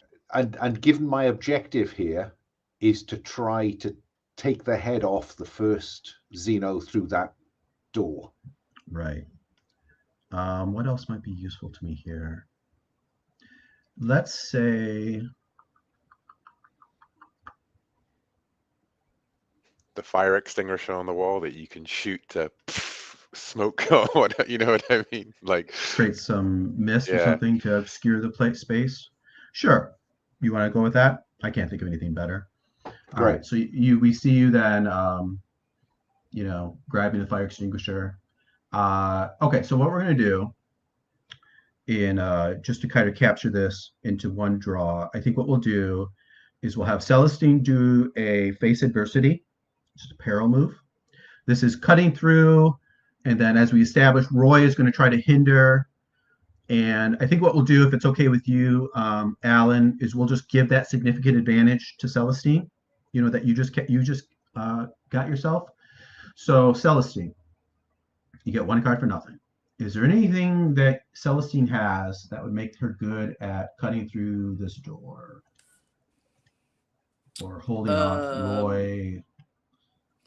Well, I think dealing with Roy, it's dodging. Yeah. Okay. I like that. So we'll give you a card for that. Is there you have the right tool for the job? I think it's only fair. The cutter is the right tool for the job. To cut through a door, a cutting torch is as good as it can get. Primo. 3. Is there anything that gives you significant advantage? Alan's thing's coming right across to you, so you're up to 4 cards already. So when you're ready, go ahead and draw 4 cards. Can I draw 5? No, 4 is the most. Stress? 4 is the most. Okay. Here we go.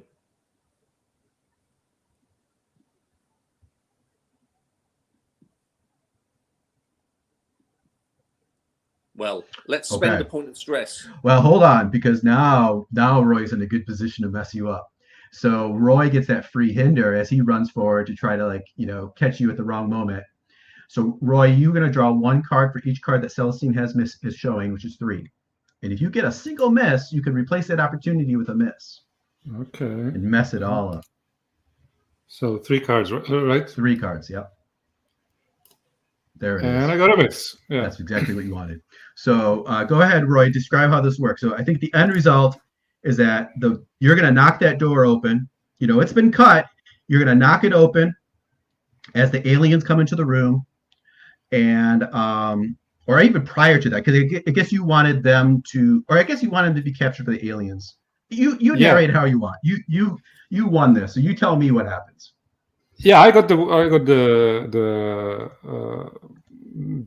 bullet, and then I just sort of fell to the ground, and I maybe looked a little bit it seemed to everyone that I was unconscious, but I managed to crawl back to the other door, to the door where the xenomorphs are, and it took a little bit of time maybe to cut open this the airlock with a torch. So I just I get to the terminal, to the button where to open this crooked this door where the xenos are coming from. So I just shout, there's no use. You are going to be consumed, and then you are going to be part of the one, because there can be only one species dominating this galaxy, and we are not it. The sooner you realize that, the sooner this will all be over. Okay. And I just shout that with, that's simple as that. Yeah. Sure. Perfect. All right. So I think at this point the door blasts open. No one's prepared, and decompression. Everything in the room goes rushing out. Aliens bust up through this hatch. They start to swarm into the room as they also start to tumble. How do you each try to save yourself from being blown out into space? Let me start with Amos. What dramatic, what do you do in this moment to try to keep yourself from, a grim fate? Well, I mean, his training says never go near an airlock without tethering. Sure. Okay, so maybe you did have a tether, His first action once he was in the suit will have been to tether. Okay. What about Celestine? What's Celestine do as Roy comes and pushes past you? I think grabs that handle array that's around the airlock and hold on to that. Yep. And what about Lee? Well, Lee obviously untethered to try and help with all of this, like everything that's going on, right? And I think is just caught in there, and she locks on those boots that she's got from the mag boots. Perfect. All right, Roy. Which one of, from what they just described, which one's most susceptible to get blown into space? From the whole situation, who do you think's most susceptible to? Well, it's not Lee, I think. What did Amos do? I was. He's saying he was already tethered in. Tethered. Oh, he was already tethered. Yeah, his training. I mean, I can be blown out, but I'll be Yeah, out there, yeah. on the end of a. I think that's a good idea. Yeah, you're blown out, but you keep hanging on the tether. All right. Yeah. So that tether could easily break, but so he's not completely safe. But what about Celestine? You think Celestine's the most susceptible then, or is it Amos? I don't know. Well, yeah, maybe Celestine, because it's too. Celestine, yeah, let's go with. Yeah, she's just using the strength to try to hold on. Okay, Celestine. Let's see your fate here. We're gonna have you do face adversity, and you get 1 card for nothing. Is there any expertise you have that would help you hold on until this pressurized, normalized, or evens out, equalizes, I guess? Dodging? Dodge further into the room? No, I don't think dodging would help you here. No. Okay, we'll roll. Or yeah. let yourself go and grab for the tether. Yeah. That's interesting. Then I would let you use dodging. Sure. Yeah. Let's do that then. Okay. You grab onto the tether. All right. So that takes you to 2. I mean, that totally happens because like that first alien that comes in the room comes straight towards Celestine. Has to let go. Maybe you're dodging an alien. Yeah. Okay. So we see you let go, because you just can't possibly hold on. It's just too much. You go flying out. You in your spacesuit. You grab onto the tether that Amos has. Anything give you the right tool for the job? I don't think so. Anything give you significant advantage? Can't think of anything. Do you want to push yourself? Is it possible? I mean, these spacesuits will have quite heavy duty gloves. Which might make it easy to grab onto this without, it's not like you're grabbing onto a thin nylon tether with your bare hands.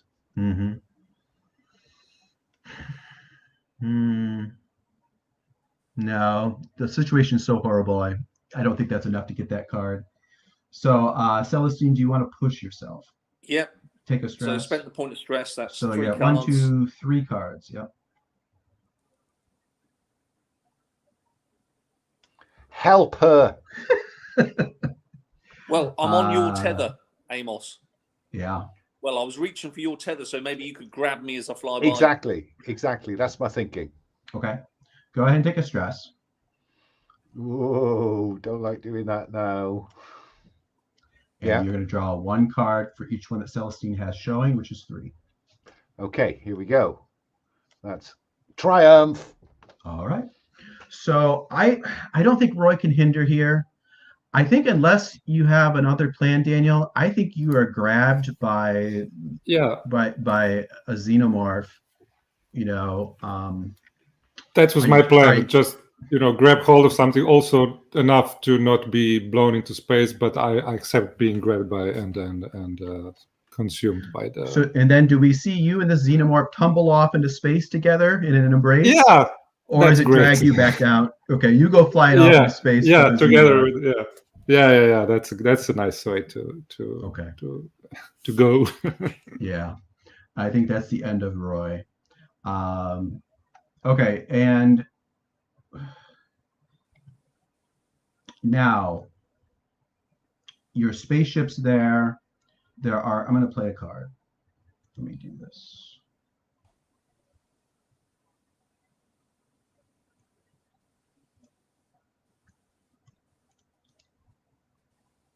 I think several of the xenomorphs are blown out into space, including the one with Roy. But there's one that is held on and it starts to crawl out up your tether towards the two of you hanging there. Lee, meanwhile, you're still inside. I think there's probably another one. You're still inside this dome, this prep dome, and there's another xenomorph that climbs up. That was the last one. It climbs up into that dome, and it's approaching. The three of you are all in danger from monsters still. Let me say, Lee, what do you think you do? I think it's Jump, running. Lee. Yeah, it's Jump. jumping. It's jumping away from it, because it's like Sure. there's a big explosive decompression, and then everything like comes to a halt, and it's all like battering around in like silence of space, and then just silently like crawling up the hull towards me, and then jump out. Then probably jumping out past that tether and seeing them and being like, "Oh shit!" So you're jumping out towards your shuttle, which is, like I said, not too far away.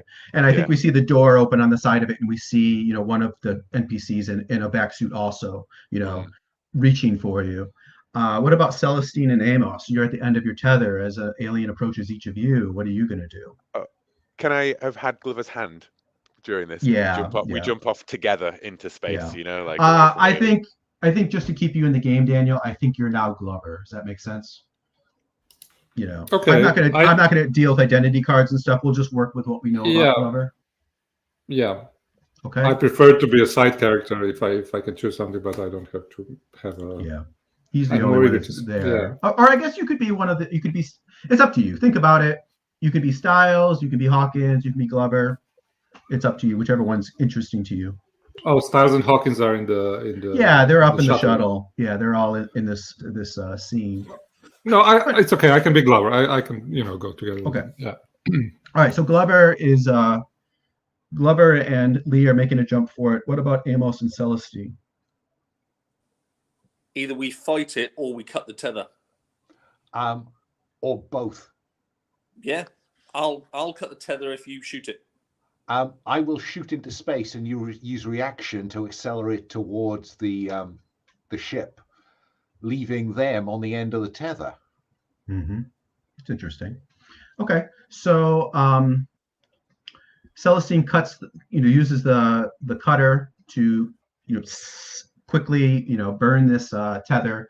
The two of you start to just float because you don't really have any momentum. But when you fire the shotgun, it gives you some momentum to push you back away from this creature. I think everyone's more or less running then. So I think let's capture all of this with the run move. Which of the three of you would be most peril here? I think it's Lee. Farther back. It's got farther to go. It's got to go through the gauntlet, go through this portal. So Lee, let's have you do the run move. When you flee from a threat into a new location, narrate the first half of Hectic Chase. I think we did that. The new location is going to be the shuttle if this works out. So we'll cover that in a minute. So you're going to get one card for nothing. Is there anything expertise-wise you have that would help you here? That I'm adaptable. I don't know. Or fit. Fit. I think fit would be good. Yeah. So that gives you 2 cards. Yes. Do you have the right tool for the job? Other than my mag boots, I don't know if that applies here. No, the mag boots saved you when the decompression. Otherwise, I don't think I do now. Here. No. So that's 2 All so right, far, right? So significant advantage. Yeah, I'll use my my used to work here, and I will reveal. The secret about this place that gives me significant advantage is I've worked on this airlock before. You know, like Okay. I know where the what the structure is outside of the station as well. You know, like Right. it's where we used to drop off patients Right. sometimes.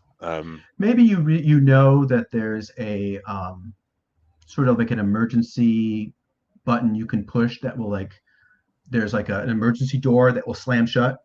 So like you know that so that you get through and then hopefully you push that and it'll keep that alien on the other side of this door at least long enough for you to get away. How's that work? Yeah, yeah, Okay. yeah. And then finally, do you want to push yourself? Yeah, because I don't want to fly off into space. No. So So you're at 1, 2, 3, 4 cards, I think. 4 cards, yeah. Edge, opportunity, miss, miss. Okay. So on a run, on a hit, you manage to escape. On an edge, you have to choose 2 from the list. On a triumph, you choose 1. Okay. It was close. Everyone gains a stress. It was difficult. You gain a hurt, or now you're lost and alone. I will stress myself out to turn that opportunity into a triumph. And I will choose 1.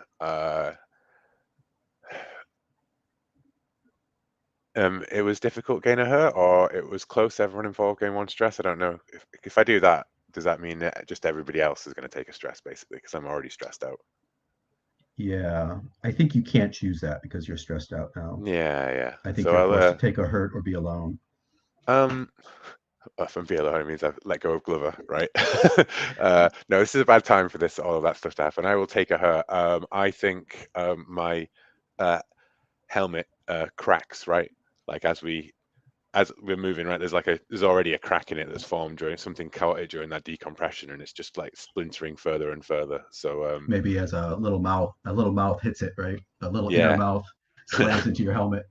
yeah, it's splintering it and like shit, let go. Yeah. So yeah, that's a triumph, and I got that hurt, and hopefully that takes me Let's and say the Glover. hurt is when we pick up, everyone's going to be in the shuttle. Let's say we see you're gasping. Let's say you're hypoxic. Yeah, exactly. Yeah. So we'll have we'll bring that out if we need to sort of hold against you moving forward. Hmm. So hypoxic. Okay, so I think that will be sort of they'll fade out in that. We will pick up with all of you back in the shuttle. Someone's probably maybe Celestine is putting a mask on Lee to give her some oxygen because she's all but suffocated and getting over here. Lee's stressed out. Amos is on the edge. Roy is floating through space in the embrace of a xenomorph. Everybody think about what they do want to do next. Let me say maybe Celestine, or I guess Celestine we had maybe Amos.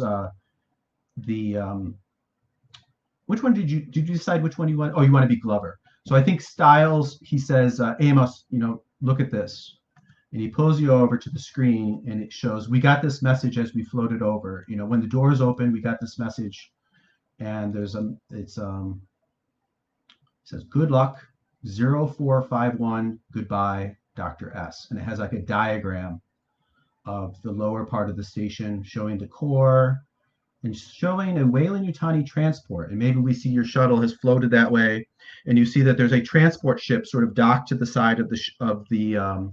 It's a very fancy looking with a big, prominent Weyland-Yutani logo on the side of the ship. And then on the other side, sort of this spire, there's an emergency vent there, which is used by the core in case of overheating. It's a way for it to quickly cool itself down. But apparently that might give you a quick way to get down to the core.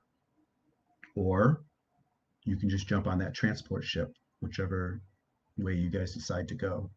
So let's take our last break, 5 minutes. You guys, we'll come back and we will finish this thing up.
Okay. So I think putting Lee on the spot there at the end, I think that will recharge your comedy power if you want to use that.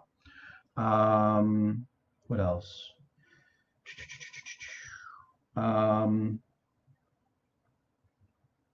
I think no. I was going to say everybody can lose the stress, but no, let's not do that because you're not free yet. So I think like Amos, we pick up with Amos and Styles up, in the cockpit looking at this message. And Styles, he kind of whispers to you, he goes, Amos, thank God we got you, but we only got enough air for a couple hours. We've got it. This ship doesn't have any. It doesn't have a hyperdrive or anything. We're not out of the fire yet.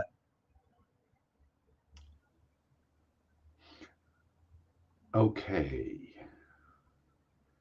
And he means the shuttle. Yeah. Yeah. So the only survival strategy, if I'm interpreting this correctly, is the Weyland-Yutani freighter.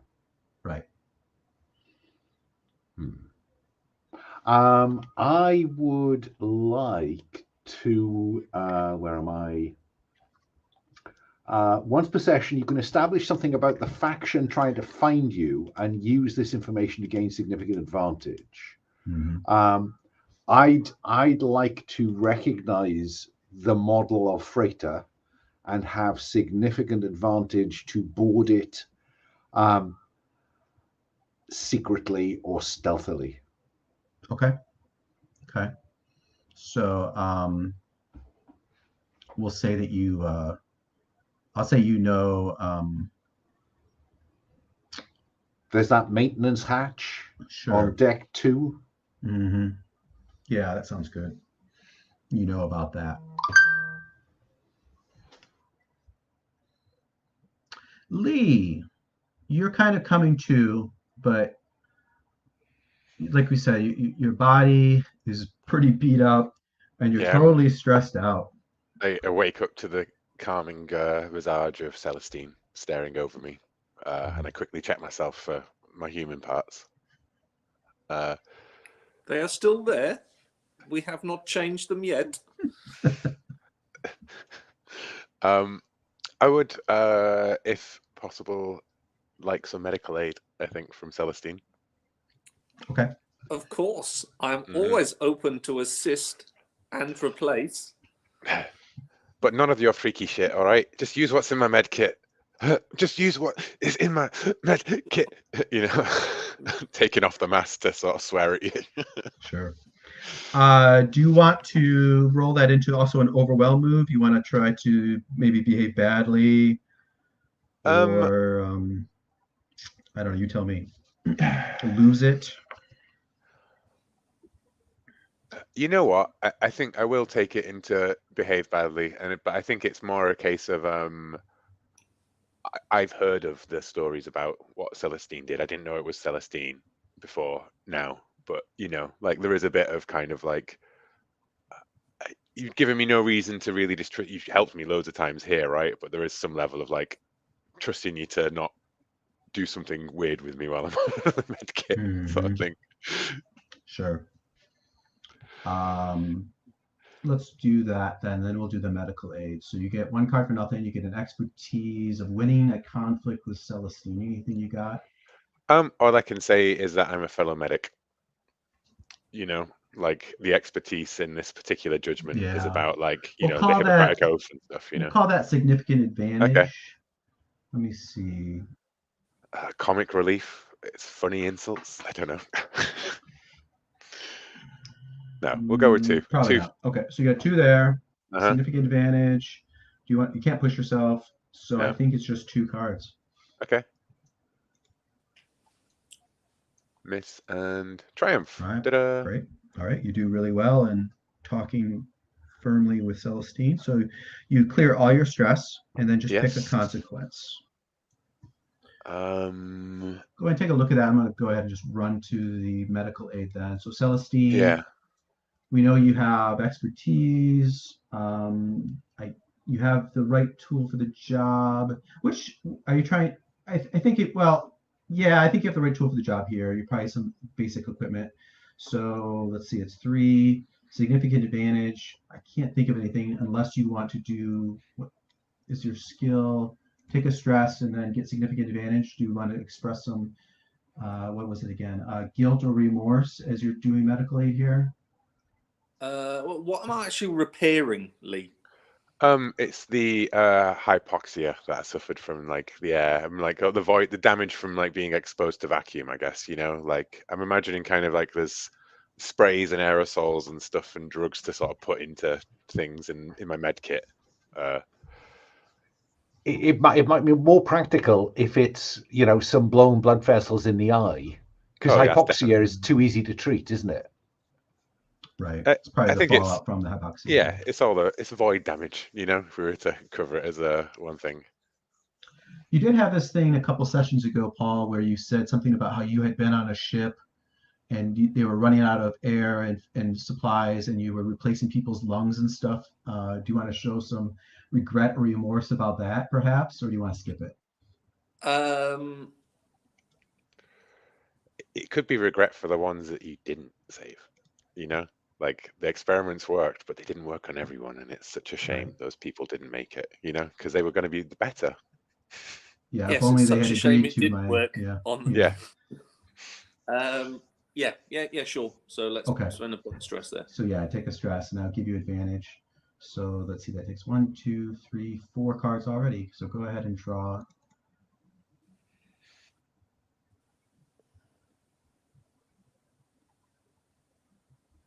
There we go. Brian. Perfect. So this is fix something or someone. So on a triumph, you get to choose to take half as long as you expected. It or they are better than ever. They can carry forward a significant advantage. Or doing good work feels good. You remove a stress. Well, I mean, they could be better because I have replaced. She slaps you pull out and slaps your hand away. Like, yeah, that's interesting. If you want to get significant advantage, Lee, you could have some a new lung or something. That's probably a little dramatic, but yeah. Okay, it probably just remove a stress then, right? Yeah. We'll not turn everybody into cyborgs. Yeah. All right. So go ahead and take a stress or remove a stress. You know, your hands are a lot warmer than I imagine, Celestine. Oh, I must work on that. I feel a replacement coming on. Okay. So here you are. You're floating. And Amos, is Amos going to share the info with us? Yeah. That he got? Yeah. Once everyone is back to status quo ante, then I think it is about just getting together in the cabin and laying out the fact that there is no way out of here that doesn't involve the Weyland-Yutani freighter. There is no way out of here that doesn't involve destroying the core. So I have an idea then. Let us drop everybody off at the transport, and then I will take the shuttle and burn the entire fuel towards the vent. So a high-speed hit. Scuttle the station, basically. Yeah. Like, yeah.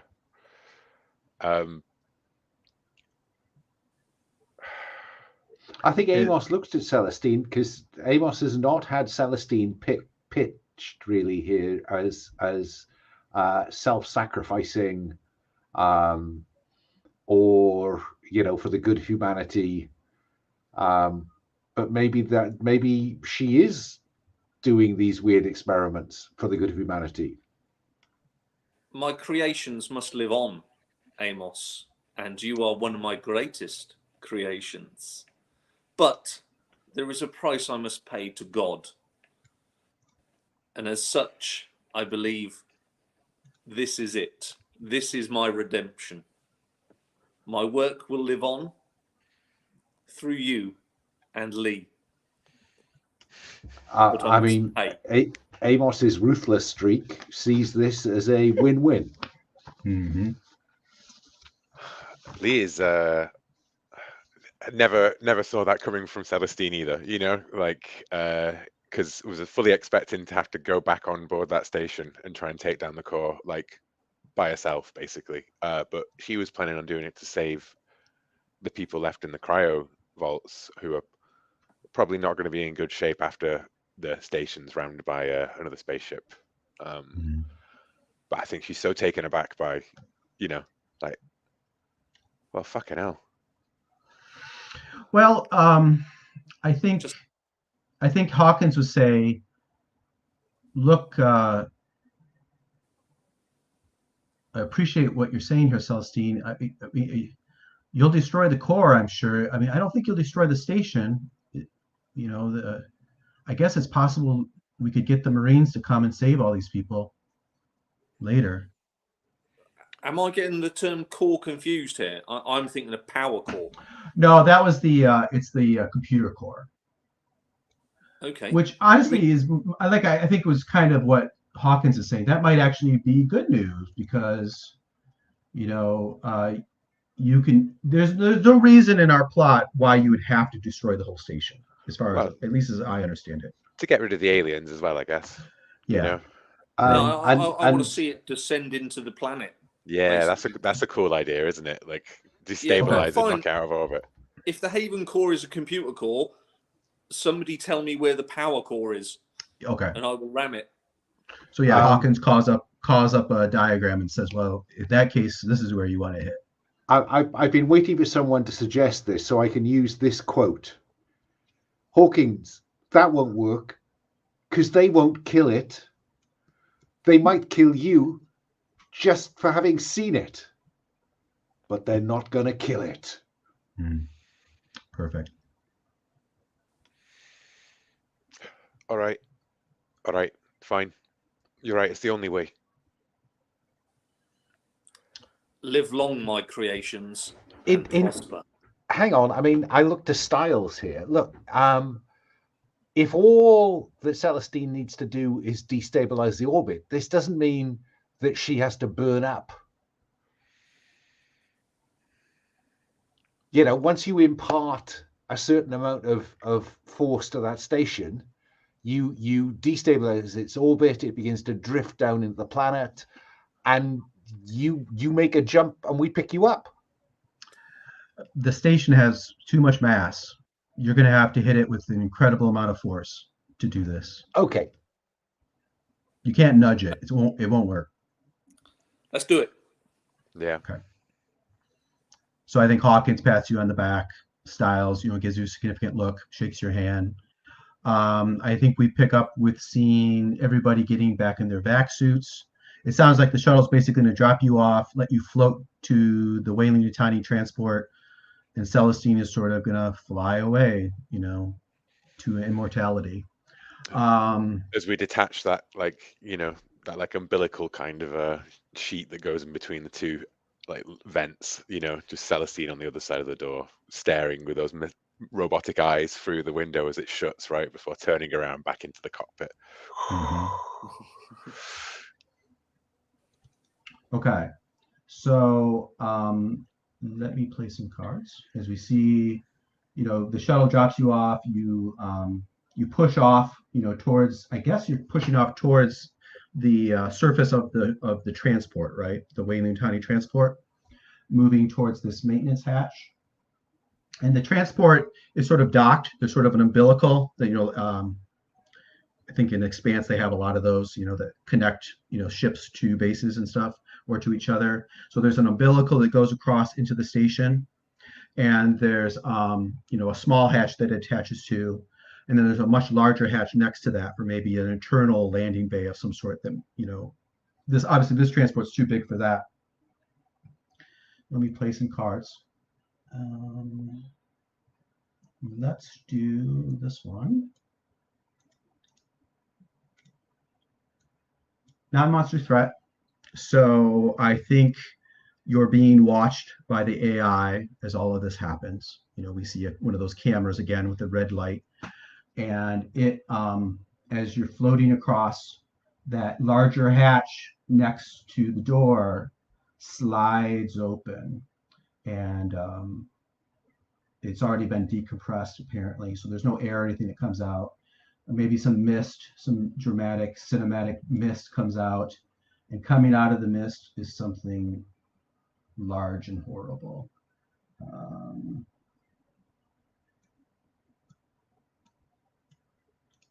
This card, tension builds, and then play another one. Tension builds, that'll allow me to jump up to the last monster, which is, where is it? Here it is. The Queen.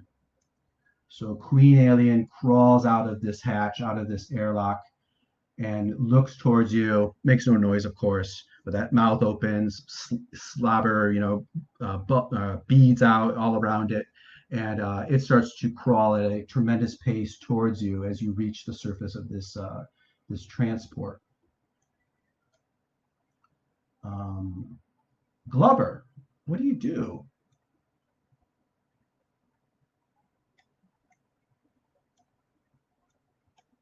That's you. Sorry, I'm not used to responding to this. Well, I don't know. I think I'm not sure. I think if someone else could, Sure. Let me ask Lee. Yeah. Lee, what do you think you do?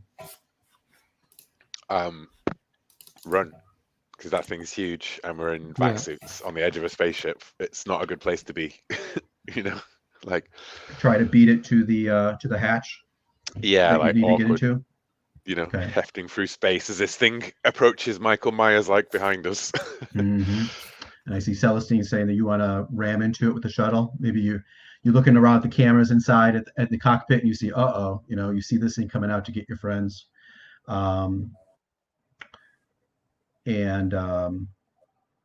So what about Amos? Oh, we need to get to that entry hatch on, that maintenance hatch on deck 3. And that thing has nothing to do with succeeding at that. So I'm with run. Now, I think this would qualify as you making your promise to Celestine to stand your ground, right? If you turn and run, you certainly can, but that's going to fill your stress. Yeah, I've only got one stress left. So why not? Confronting it is. So you're basically, maybe you mutter, fuck Celestine, or. Okay, no. Crackles over the radio to Glover and Lee. Get to that entry hatch. I told you where it is. I'll hold it off. Mm-hmm. Okay. So I think we see, the shuttle start to turn. We described it, I think, in the beginning as sort of a blocky, square, non-aerodynamic shuttlecraft. So it doesn't matter in space, of course, about aerodynamics, but as it starts to, use thrusters and to turn and start to come back, I think we see Amos try to hold his ground as the others move towards this hatch. So I think what we'll do is we'll start out by having Amos do a fight. You're trying to hold it off, with your shotgun? Shooting it? You're muted. I'm sorry. It says gain 1 stress when encountered. Oh, yeah, that's true. Everybody has to gain a stress seeing this horrible thing. Actually, could I come over the radio and give him an inspiring speech? Sure. Because then basically I can negate that gain of stress. This is your go ahead. What's a fiery speech? Make it good. I think we're getting towards the end. Here. Just hold them off long enough, Amos. I will do the rest. You must live. Hold it off. And over to one side, as Amos looks across, we can see the shuttle maneuvering to line up. Right. So if you agree to hold your ground, you can reduce your stress by 1. So yeah. So everybody gain a stress, but then this was going to reduce Amos's stress by 1 because he's going to be willing to stand his ground. So you still then can do your fight. So that takes us back to that moment. So gain a stress. So then that'll max you out. But then draw. So we know you're a Marine, so you get a card for that. Do you have the right tool for the job? A shotgun's nice, but it's not going to be the right tool to take on a queen, so we won't give you that. Yeah, where's Significant there a advantage. power loader when you need one? Right. Significant advantage. Or anything we've established that will give you advantage. I think I look insignificant to the queen. What does it want to do? It wants to. Yeah. Well, but you're the one that's there. You're the one before it. So I don't think so. It just wants to rip you all apart, really, at this point. So say no. You can't push yourself. So you're looking at 2 cards. Here it goes then. I miss. Edge. Okay. So on a fight on an edge, you exchange harm as established. You get to choose 2 from the list. I'm going to say I drive the threat off. It's a good pick. And suffer little harm. Okay. I think versus a queen. I think we may discover that Marine 0G combat training is surprisingly effective. Sure. I think what we'll have you do is it comes at you, you fire at it. I think driving it off in this case might be that it swings at you. Maybe you use your 0G training to like jump and get behind it or something. And then instead of shooting it, you shoot at its footing or at the plate that it's on, and maybe hoping to displace it so that it will float off into space. Does that sound reasonable? Works for me. I think, though, the consequence of that is it does get close to you. So what I'm going to have you do is have you make that suffer serious harm move. Even causing little harm against a queen, still going to force you to make that roll or that draw. So am I staring into the void at this point? No, that's more when you're surprised. Okay. So no, you fully knew what was going on. Suffer serious harm. When you have potentially lethal harm that might be mitigated by luck, your skills, or your gear, draw 1 card. You get another card if you have an applicable expertise.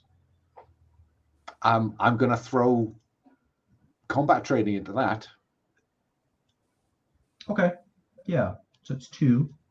Do you have, is it not explicitly lethal? No. Is it accidental or unintentional? No. Do you have sufficient body armor, cover, or bodyguard? The back suit has some armor, but not enough, I don't think, to qualify. So you have 2 cards. Let me recall and shuffle first.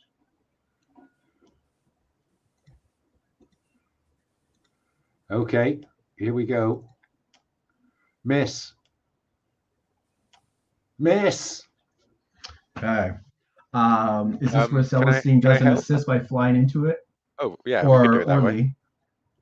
Yeah, I will assist. I will spend a point of stress and re-roll those 2. So what you do is you draw 1 card for each card that Amos has showing, which is 3. Miss. Triumph. Bam. Okay, so on a triumph, it's a minor or heroic wound. So I think we see it reach out, it grabs you as you're floating through space, as it loses its footing, and it's about to draw. It's grasped you, it's crushing your ribs. You've got some broken ribs probably.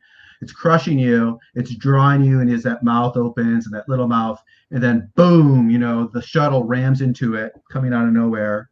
It lets go of you. And it and Celestine go flying off into space. It's grabbing now onto the shuttle. I don't think we even need to bother with all of that to do the run for the others. So I think we see the 3 of you. Maybe one of you grabs Amos. Can I suggest that that's when we discover that, of course, when he held his ground, he tethered. So we see him floating away and then suddenly go as he goes taut. Mm-hmm. I think our final roll then is to see how Celestine does. It's trying to break, it's smashing through the windshield as you're using, you're trying to fly this ship into that key point on the station, right? Yep. So I think for the lack of anything else in our moves, I'm thinking that's probably face adversity.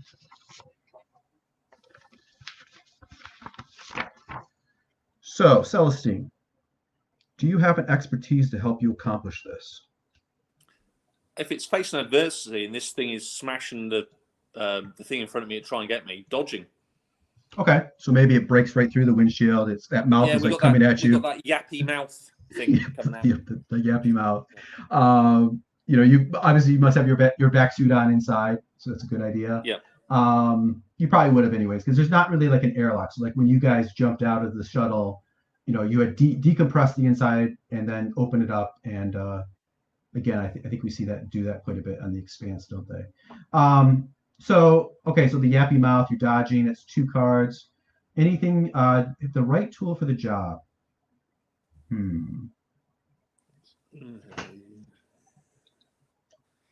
Hard to say. I don't really know shuttle.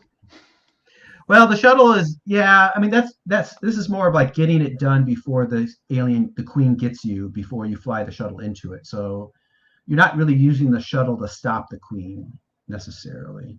So no, I'm gonna say no. Well, I do have that electrical cattle prod. I can be giving it a jab as it's coming forwards.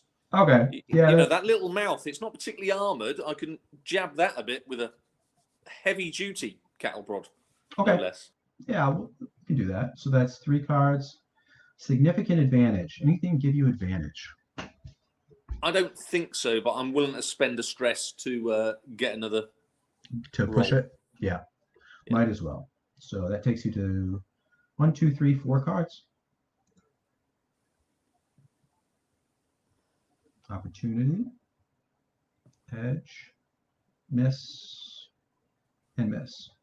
So let's you can go turn that opportunity into a triumph. Okay. So go ahead, Paul. Narrate to us how you sacrifice yourself and accomplish your goal. I think it is literally, you can see there's the computer HUD sort of in the cockpit, and you can see it sort of zooming in on this area I need to hit. The mouth is coming forwards, trying to yap at me. I'm dodging it and giving it a jab. And yeah, you can see the crosshairs on exactly the right point. And I think, we then get that slow motion dread, red camera, 2,400 frames per second, that slow motion as the queen, she is the buffer between the station and the shuttle. And we see her sort of like shatter into lots of little bits. And then it goes back to normal speed. Badoof. Perfect. Okay. And presumably we see the Weyland-Yutani transport pulling away, as the station starts to yaw and descend, towards the moon below. I think that's it, unless anybody else had anything else they wanted to throw in. No? Great. So take a moment to breathe. I know I will. And then what we'll do is we'll do some quick stars and wishes, or roses and thorns. Let me ask before I forget, is it okay to put it on YouTube? Great. And Paul, last week I had forgotten for sessions 2 and 3 to ask that same question. Is it okay for sessions 2 and 3? Great. So I will put all of this on YouTube. We'll have, last month I ran it with some other folks. This is the same scenario. It's very interesting to see the different directions the 2 groups have gone. So I'll throw that all up in the Gauntlet for people to see. So anyways, think a little bit about roses and thorns, just the usual, feedback for everyone. But then I also am curious if you have any playtest, feedback, any thoughts about the game, what works, what doesn't work, what you would do different, what you think is great, what you think is not so great, any sort of feedback is great. And I have a thick enough skin. I'm willing, any criticism is perfectly fine. I will integrate that into trying to make the game better and better. So let me start with Daniel. Daniel, do you have any feedback? Roses and thorns? This was great. I have a lot of roses. for everyone. I think the characters were great. The Celestine, trying to save humans by upgrading them to machines, and Amos, who is like a really tough, badass Marine guy, and also Lee, who is like a contrast to all this, to some kind of a reasonable character, but also funny and smart. And this, I think, the story is great, and roses to you, Jason, who managed to create a great, really good story from all of this, integrate all of our inputs, and this was really good. I don't have any. I don't have any thorns, really. I had a really nice experience, and this was really great. Okay, great. Thank you. Yeah. Will. Yeah, I really enjoyed it. I'd love to give it a go at some point. Maybe try and give it a test myself. Roses. I loved the whole series. I loved that Celestine volunteered to crash, and I did actually love that Amos got patched together with synth parts, which is probably, to be honest, what sent Roy over the edge, if you think about it, because now the machines are becoming people, right? And like people are becoming machines. The alien's the only answer, the only way to get back to simplicity. That was a great reveal. I'm glad we got to see that agenda right at the worst possible moment. And yeah, it was a good mix of all of Ridley Scott's kind of like love of synthetic humans and everything, along with like mad freaky stuff, and it felt very much like one of the Dark Horse comics. And I love the idea of the station drifting down into the, on fire. Of course, who knows how much of the wreckage might be intact when it hits the planet, right? For the sequel. And I just think the very last shot of Lee was that she doesn't have the med kit still on the shuttle with the data disk still inside as the shuttle goes up. So there are no copies of either of the AIs off the station. You did not bring those with you? You left them No, back I in the left. shuttle? I left them in my med kit bag that I left on the shuttle. Purposefully. Yeah. Purposefully, yeah. Oh, interesting. Yeah. Okay, great. Paul. Really enjoyed playing with everybody. Some good characters. There was no sort of stepping on toes. I was a bit wary with my medic skill, sort of taking a lot of stuff from you, Will. But it's a card. I couldn't really do much about it. It was like that's what it is. But it worked well together. We were able to combine skills quite often, sort of thing. Daniel, awesome time to reveal that card at the end. I could not have been done any better. I just thought that was really brilliant. And Alan, playing the big space marine man this time round. It was good to see. Amos was a big character, and I did enjoy replacing various bits of him with machine. The scenario, it was a good scenario. I did think losing our ship right at the start. We didn't actually know about this Weyland-Yutani one right at the bottom, did we? Not until right at the end. Yeah, yeah. You think you would have been able to spot it before? Like, well, yeah. You might have known that from the start. If you're coming in from somewhere, unless it is very small or inside. If it's a big thing on the outside, we probably would have seen it. Would have then gave us some hope. Of course, that transport didn't come into existence until the weeks in between sessions 4 and 5. So that's why you didn't hear about it, because I'm usually only like 1 or 2 steps ahead of you guys in terms of what the plot is. So you kind of make things up as you go. But point taken for sure. Yeah, my only real sort of I just don't like Roll20. To me, it slowed it down. I think if that had been on a Google sheet and maybe with dice, I think the pace would have been a lot quicker. To me, it was quite slow. It was dramatic. I'm not saying it wasn't. I just felt, with having to reshuffle the cards every time, bring them back, it just sort of ground it a little bit speed wise, but it was still dramatic and a very good scenario nonetheless. Thank you very much. Sure. Thank you. And Alan.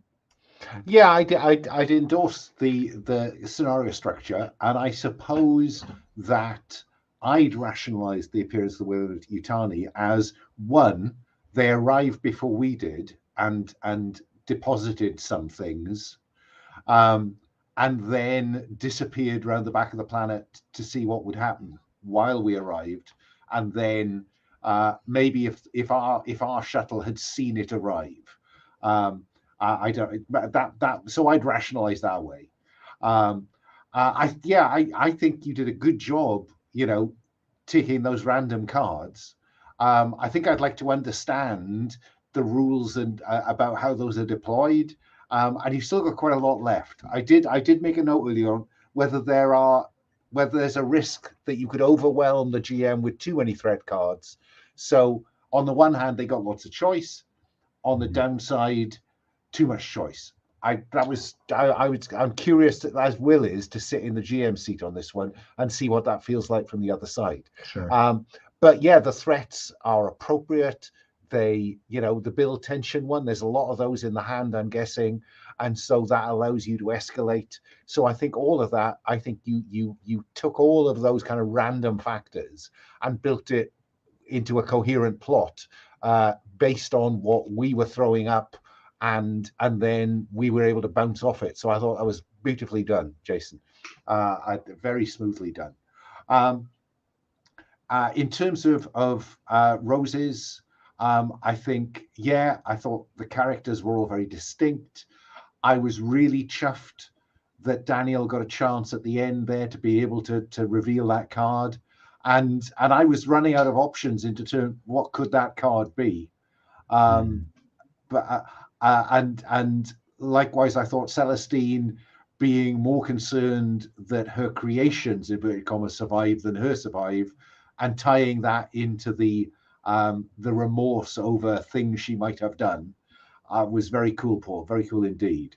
And I thought the kind of the lightness and the darkness that Lee experiences was nicely done, lightly done. Having the kind of comedic bit is really difficult to play, I think. And I thought you did that with a very light touch, Will. So good on you. So yeah, I got lots of roses, I have to say, out of that. If I was kind of speculating on thorns, because I don't think I understand it enough yet to have a really solid view. Things I wrote down. Xenocultist is really interesting, but played it early, it's kind of player character suicide, and therefore it can only be played very late in a very, so it's a very kind of limited scope. You can do a lot with it when it happens, but if you've got that one, you're kind of tied to not being able to reveal it until it's too late, when any benefits it might have are probably not going to have any legs. So I did wonder if you played it early, you would have to set it up with the game master where you're leading sort of a parallel part, like where you're off on your own doing stuff to fuck with the others. But the way that, or you could do it how Daniel did it, where it's like you wait for that dramatic third act moment, which he did very well. You do get 2 choices of agenda cards at the start, don't you? You do. So you said, yeah. I chose this card, and that's what I thought how to play it, yeah. But I felt the same thing. Maybe it could be run in the other way, like Jason said, but I think it requires lots more input from everyone, or to take care that it happens, that it's useful. We always had about 4 replacement PCs traveling with the party. And I did wonder whether fleshing those out a bit more might make it more practical to cash in. And I don't quite know how you do that. Fleshing out the NPCs or fleshing out the NPC crew members, sure. So that that if you do play that card in Act 1 or Act 2, or it's likely to be in Act 2, simply because you're not going to have a dramatic moment, because there were a couple of times when we encountered the Xenos when that card could have been played, but knowing once you play it, or being uncertain once you play it, what happens to you as a player. So I think maybe fleshing out the NPC crew a little bit more, so it would be easier just to pick up one of those cards and go with it. Don't know. Sure. What else? I wasn't, the trigger for Stare into the Void is unclear to me. Because it says when you are when you're surprised by something, really, isn't it? It's and I don't know. I'm not certain what purpose it fulfills, I guess. Well, we had it a few times where it worked the way as intended. It was triggered because I set the stage with that other card. I think I call it Something is Out There.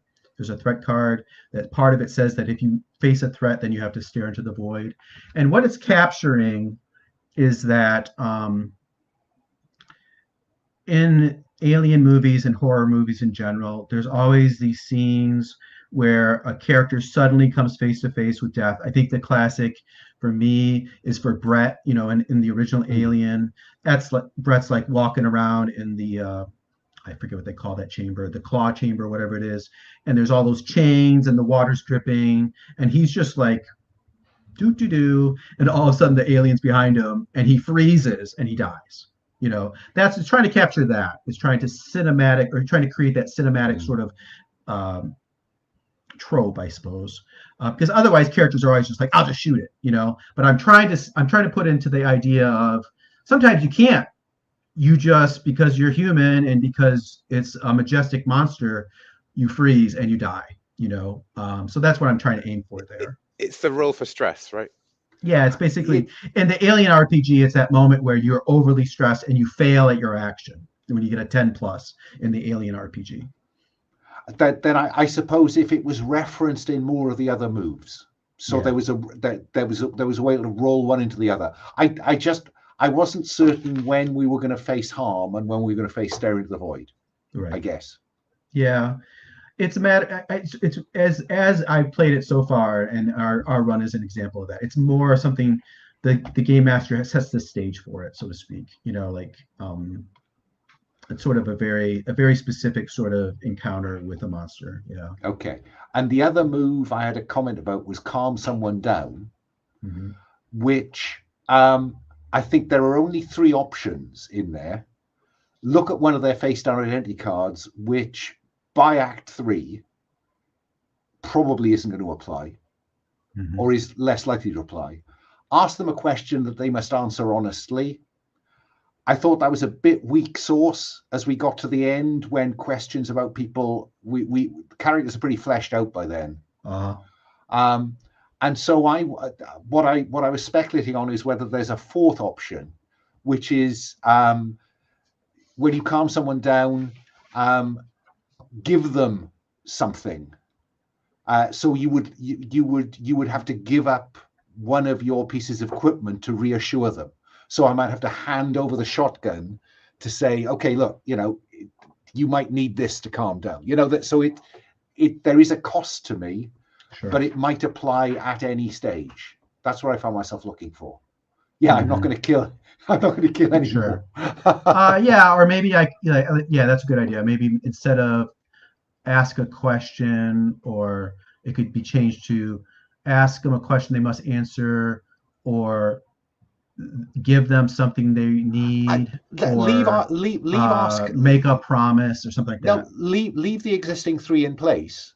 It's just that when we were into Act 3, none of those came across very strongly. Whereas if you're in Act 3, all your cards are face up. I don't really want to ask you a question because I know what you're going to do. Sure.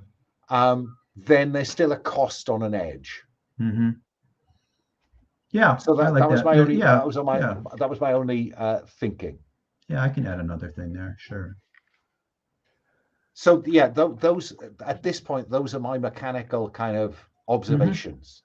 Sure. But I would like to try it. I think to see how it, or be in a game where Will runs it.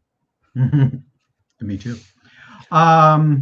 Yeah, feel free to do so. I mean, I think you all have the manual, and I will after this, I will send each of you, if you the master of the Roll20, and you can play with it as you please. I'll send you a copy of the master rather, so you can edit and change it as much as you please and run it. I'd be glad to get feedback as to how it goes, or be part of that game if possible. So yeah, that would be great. Sorry, I've just thought of something else. Sure. Because I suppose I am inclined, as Paul is, away from cards towards dice. But there is something very tense about 3 cards. Miss. Miss. Oh shit. Yeah. So I think that there's something about the card drawing that it's where the mechanism actually contributes to the sense the game is trying to create. Right. Yeah, I certainly sympathize with frustrations with Roll20, with zooming in and out to read cards, using cards to roll dice, needing to take that moment to recall and shuffle and all that stuff that goes into the use of cards. You do miss a lot. If we throw that out, you're throwing out a lot, because the cards and the way the cards work and the way they play with each other it's a different game than it would be if it was dice. That's my hesitation, and that's why I chose to do. I certainly, in developing the game, I went back and forth a lot in early stages, being like, what's the basic mechanic going to be? Are we going to use dice? Am I going to use cards? Are we going to use stats? Are we going to use, abilities, basically with expertise? All those questions. And I decided to go the way I did because I thought that what you gain is more than what you lose with this decision. But I certainly would be very interested to see if any of you are really wanting to run it, but to change it over to dice, a straight PBTA dice game. I'd be curious to see how it works. It very well could work better. I'll be honest with you. What I would do is I'd put the characters into a keeper, and I'd keep the card draws. Yeah, I would be very curious to see. My thought on top of my head is that, again, I don't know if it'd work, but I would love to see if it does, if somebody wants to do it. But it seems redundant at that point. Yeah. See how that goes. Yeah. I had like a tiny bit of mechanical feedback, which was just about my background cards. With the the one where I go to a place for sentimental or nostalgic reasons, and that it's quite difficult to trigger without going off on my own entirely. Just because it's the spotlight management. You know what I mean? Like, sure. I don't want to just do that just to get one stress off, and it's also just getting one stress off me to take a completely bigger, like rather than change the narrative that I'm in, I leave to go to a different one almost. Right. Although I did really like, the gain significant advantage name a thing about the space. And with the comic relief one, I do really like the move of, and the ability to relieve stress of like multiple people around you and choose that. Then it being always being targeted. Sometimes I was hesitant to go for it because I was like, well, I don't want to be continuously the target, not just for keeping my character alive, but for, again, not just always being the center of the action kind of thing. Sure. Yeah.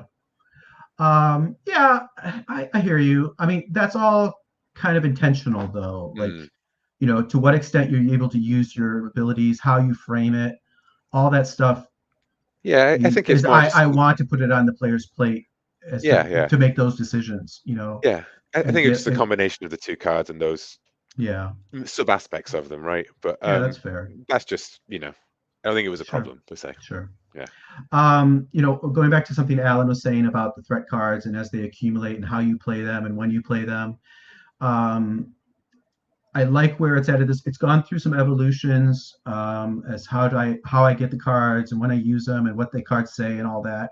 So it's still probably evolving, but where it's at right now, I'm pretty happy with it. Let me tell you this, when you look at my hand, you're like, oh, Jason's got 12 cards. Boy, that must be hard to shuffle. I've reached the point at this point in the 3rd act where I can pretty much just do what I want. I decide what I want to do, and then I pull out a card that validates it. But it's really to look behind the screen. It's more about tension. It's more about the players looking at my hand and being like, oh shit, he's got 12 cards. We're fucked.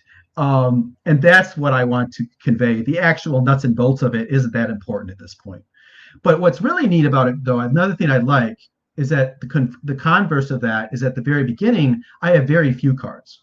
I can't do much, So there's the constrainment, that's where, and it works well because it helps to mechanize the building of the story and the building of the danger and the tension. You guys did extremely well giving me threat cards, and we had all these moments. I pushed it in my own mind. One of my goals is to try to build the tension as much as possible. The tension build card that lets me get a higher level of monster. We got all the way. We kind of skipped 7, but we got right to 8, which I was surprised. We escalated all the way to the end of the scale. The queen is the last one, so I was pleased to see we got to that in our game. There's an interesting card in between. Number 7 is an interesting card, but we skipped that and got right to the queen at the end. So that was great. I was really pleased that we got there. I think in the other game last month, I think they only got to like 3 or 4. Like we didn't get that far. Well, no one's going to commission on the basis of that pilot. Right. What else was I going to say? I think in this game, and it's perfectly fine, it's just the choices you made, and the game was built around the fact that you did all expose your cards very early, except for Daniel picked he held on to that patiently for that perfect moment, allowed you to set it all up just perfect for him to spring it on you. That was well done. But just the fact, a lot of the way our game went was based on the fact that I think all the other 3 characters just flipped their cards super early.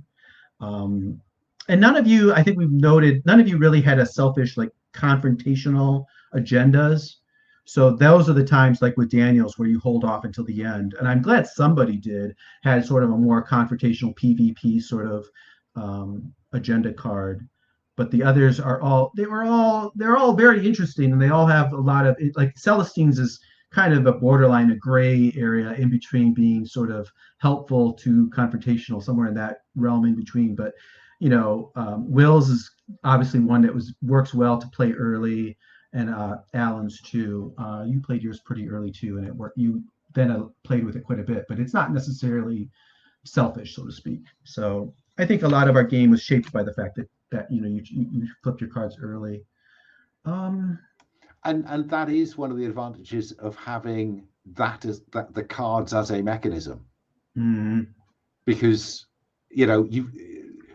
a different set of players would have had the same setup, and this could have gone an entirely different way. Now, you could say that about any PBTA, but all based on. But sure. I think it was particularly true with this. Yeah, I agree. All right, so last question. A pointed question. This is mostly for Paul, Alan, and Will, because we've played the Alien RPG several times together before. But if Daniel has thoughts too, I'd be curious to hear, because I know you own and have played the Alien RPG also. But if I were to contact you in the future and say, hey, let's play Alien again, would you want to play the Alien RPG, by Free Legion, or would you want to play something more like this? This.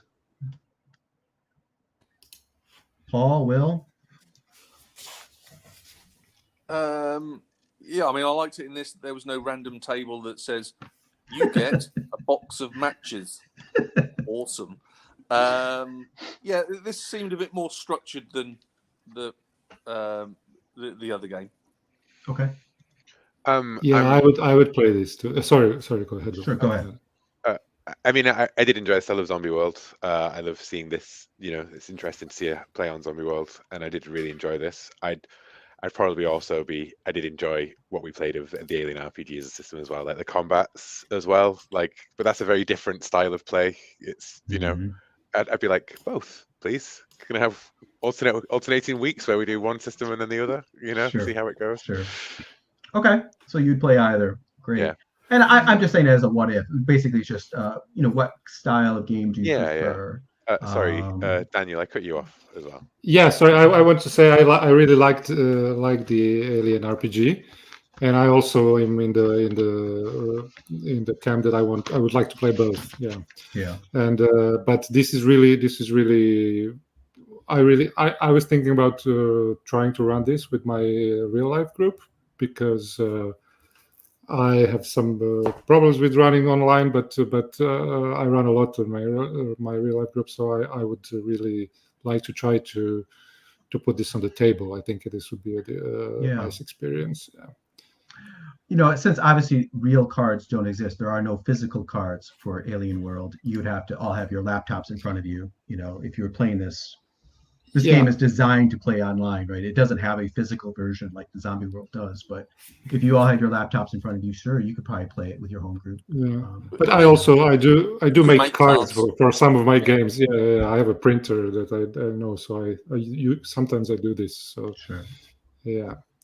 Oh, I love the idea that you would turn this into a physical thing, Daniel. That would be really cool. Yeah. And no, I mean, I have no question. The Free Legion one is too trad for me. Combat takes too long. I don't like the random tables. You know, this is genuinely cinematic.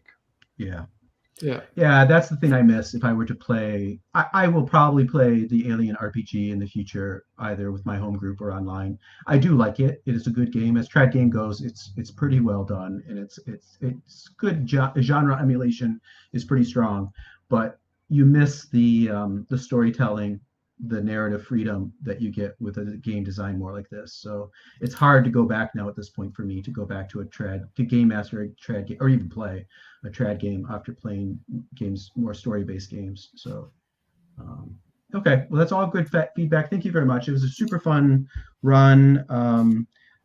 You know, I think at this point I'm going to go through, make some edits. I'm going to take out some things, change a few things, but generally the game's pretty solid. I think I like it. I especially like the way it went.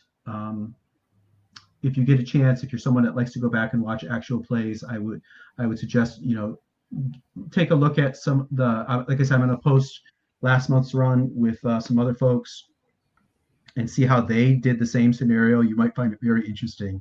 There's a lot of similar things that occurred and happened, but there's a lot of divergence also in the way you guys ran it and the way they ran it. And check it out if you want.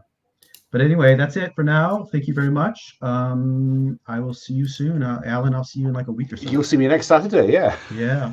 Thank you. Bye, guys. Thank you. Cheers, guys. Bye. Thanks again. Bye. Thank you. Bye. Bye.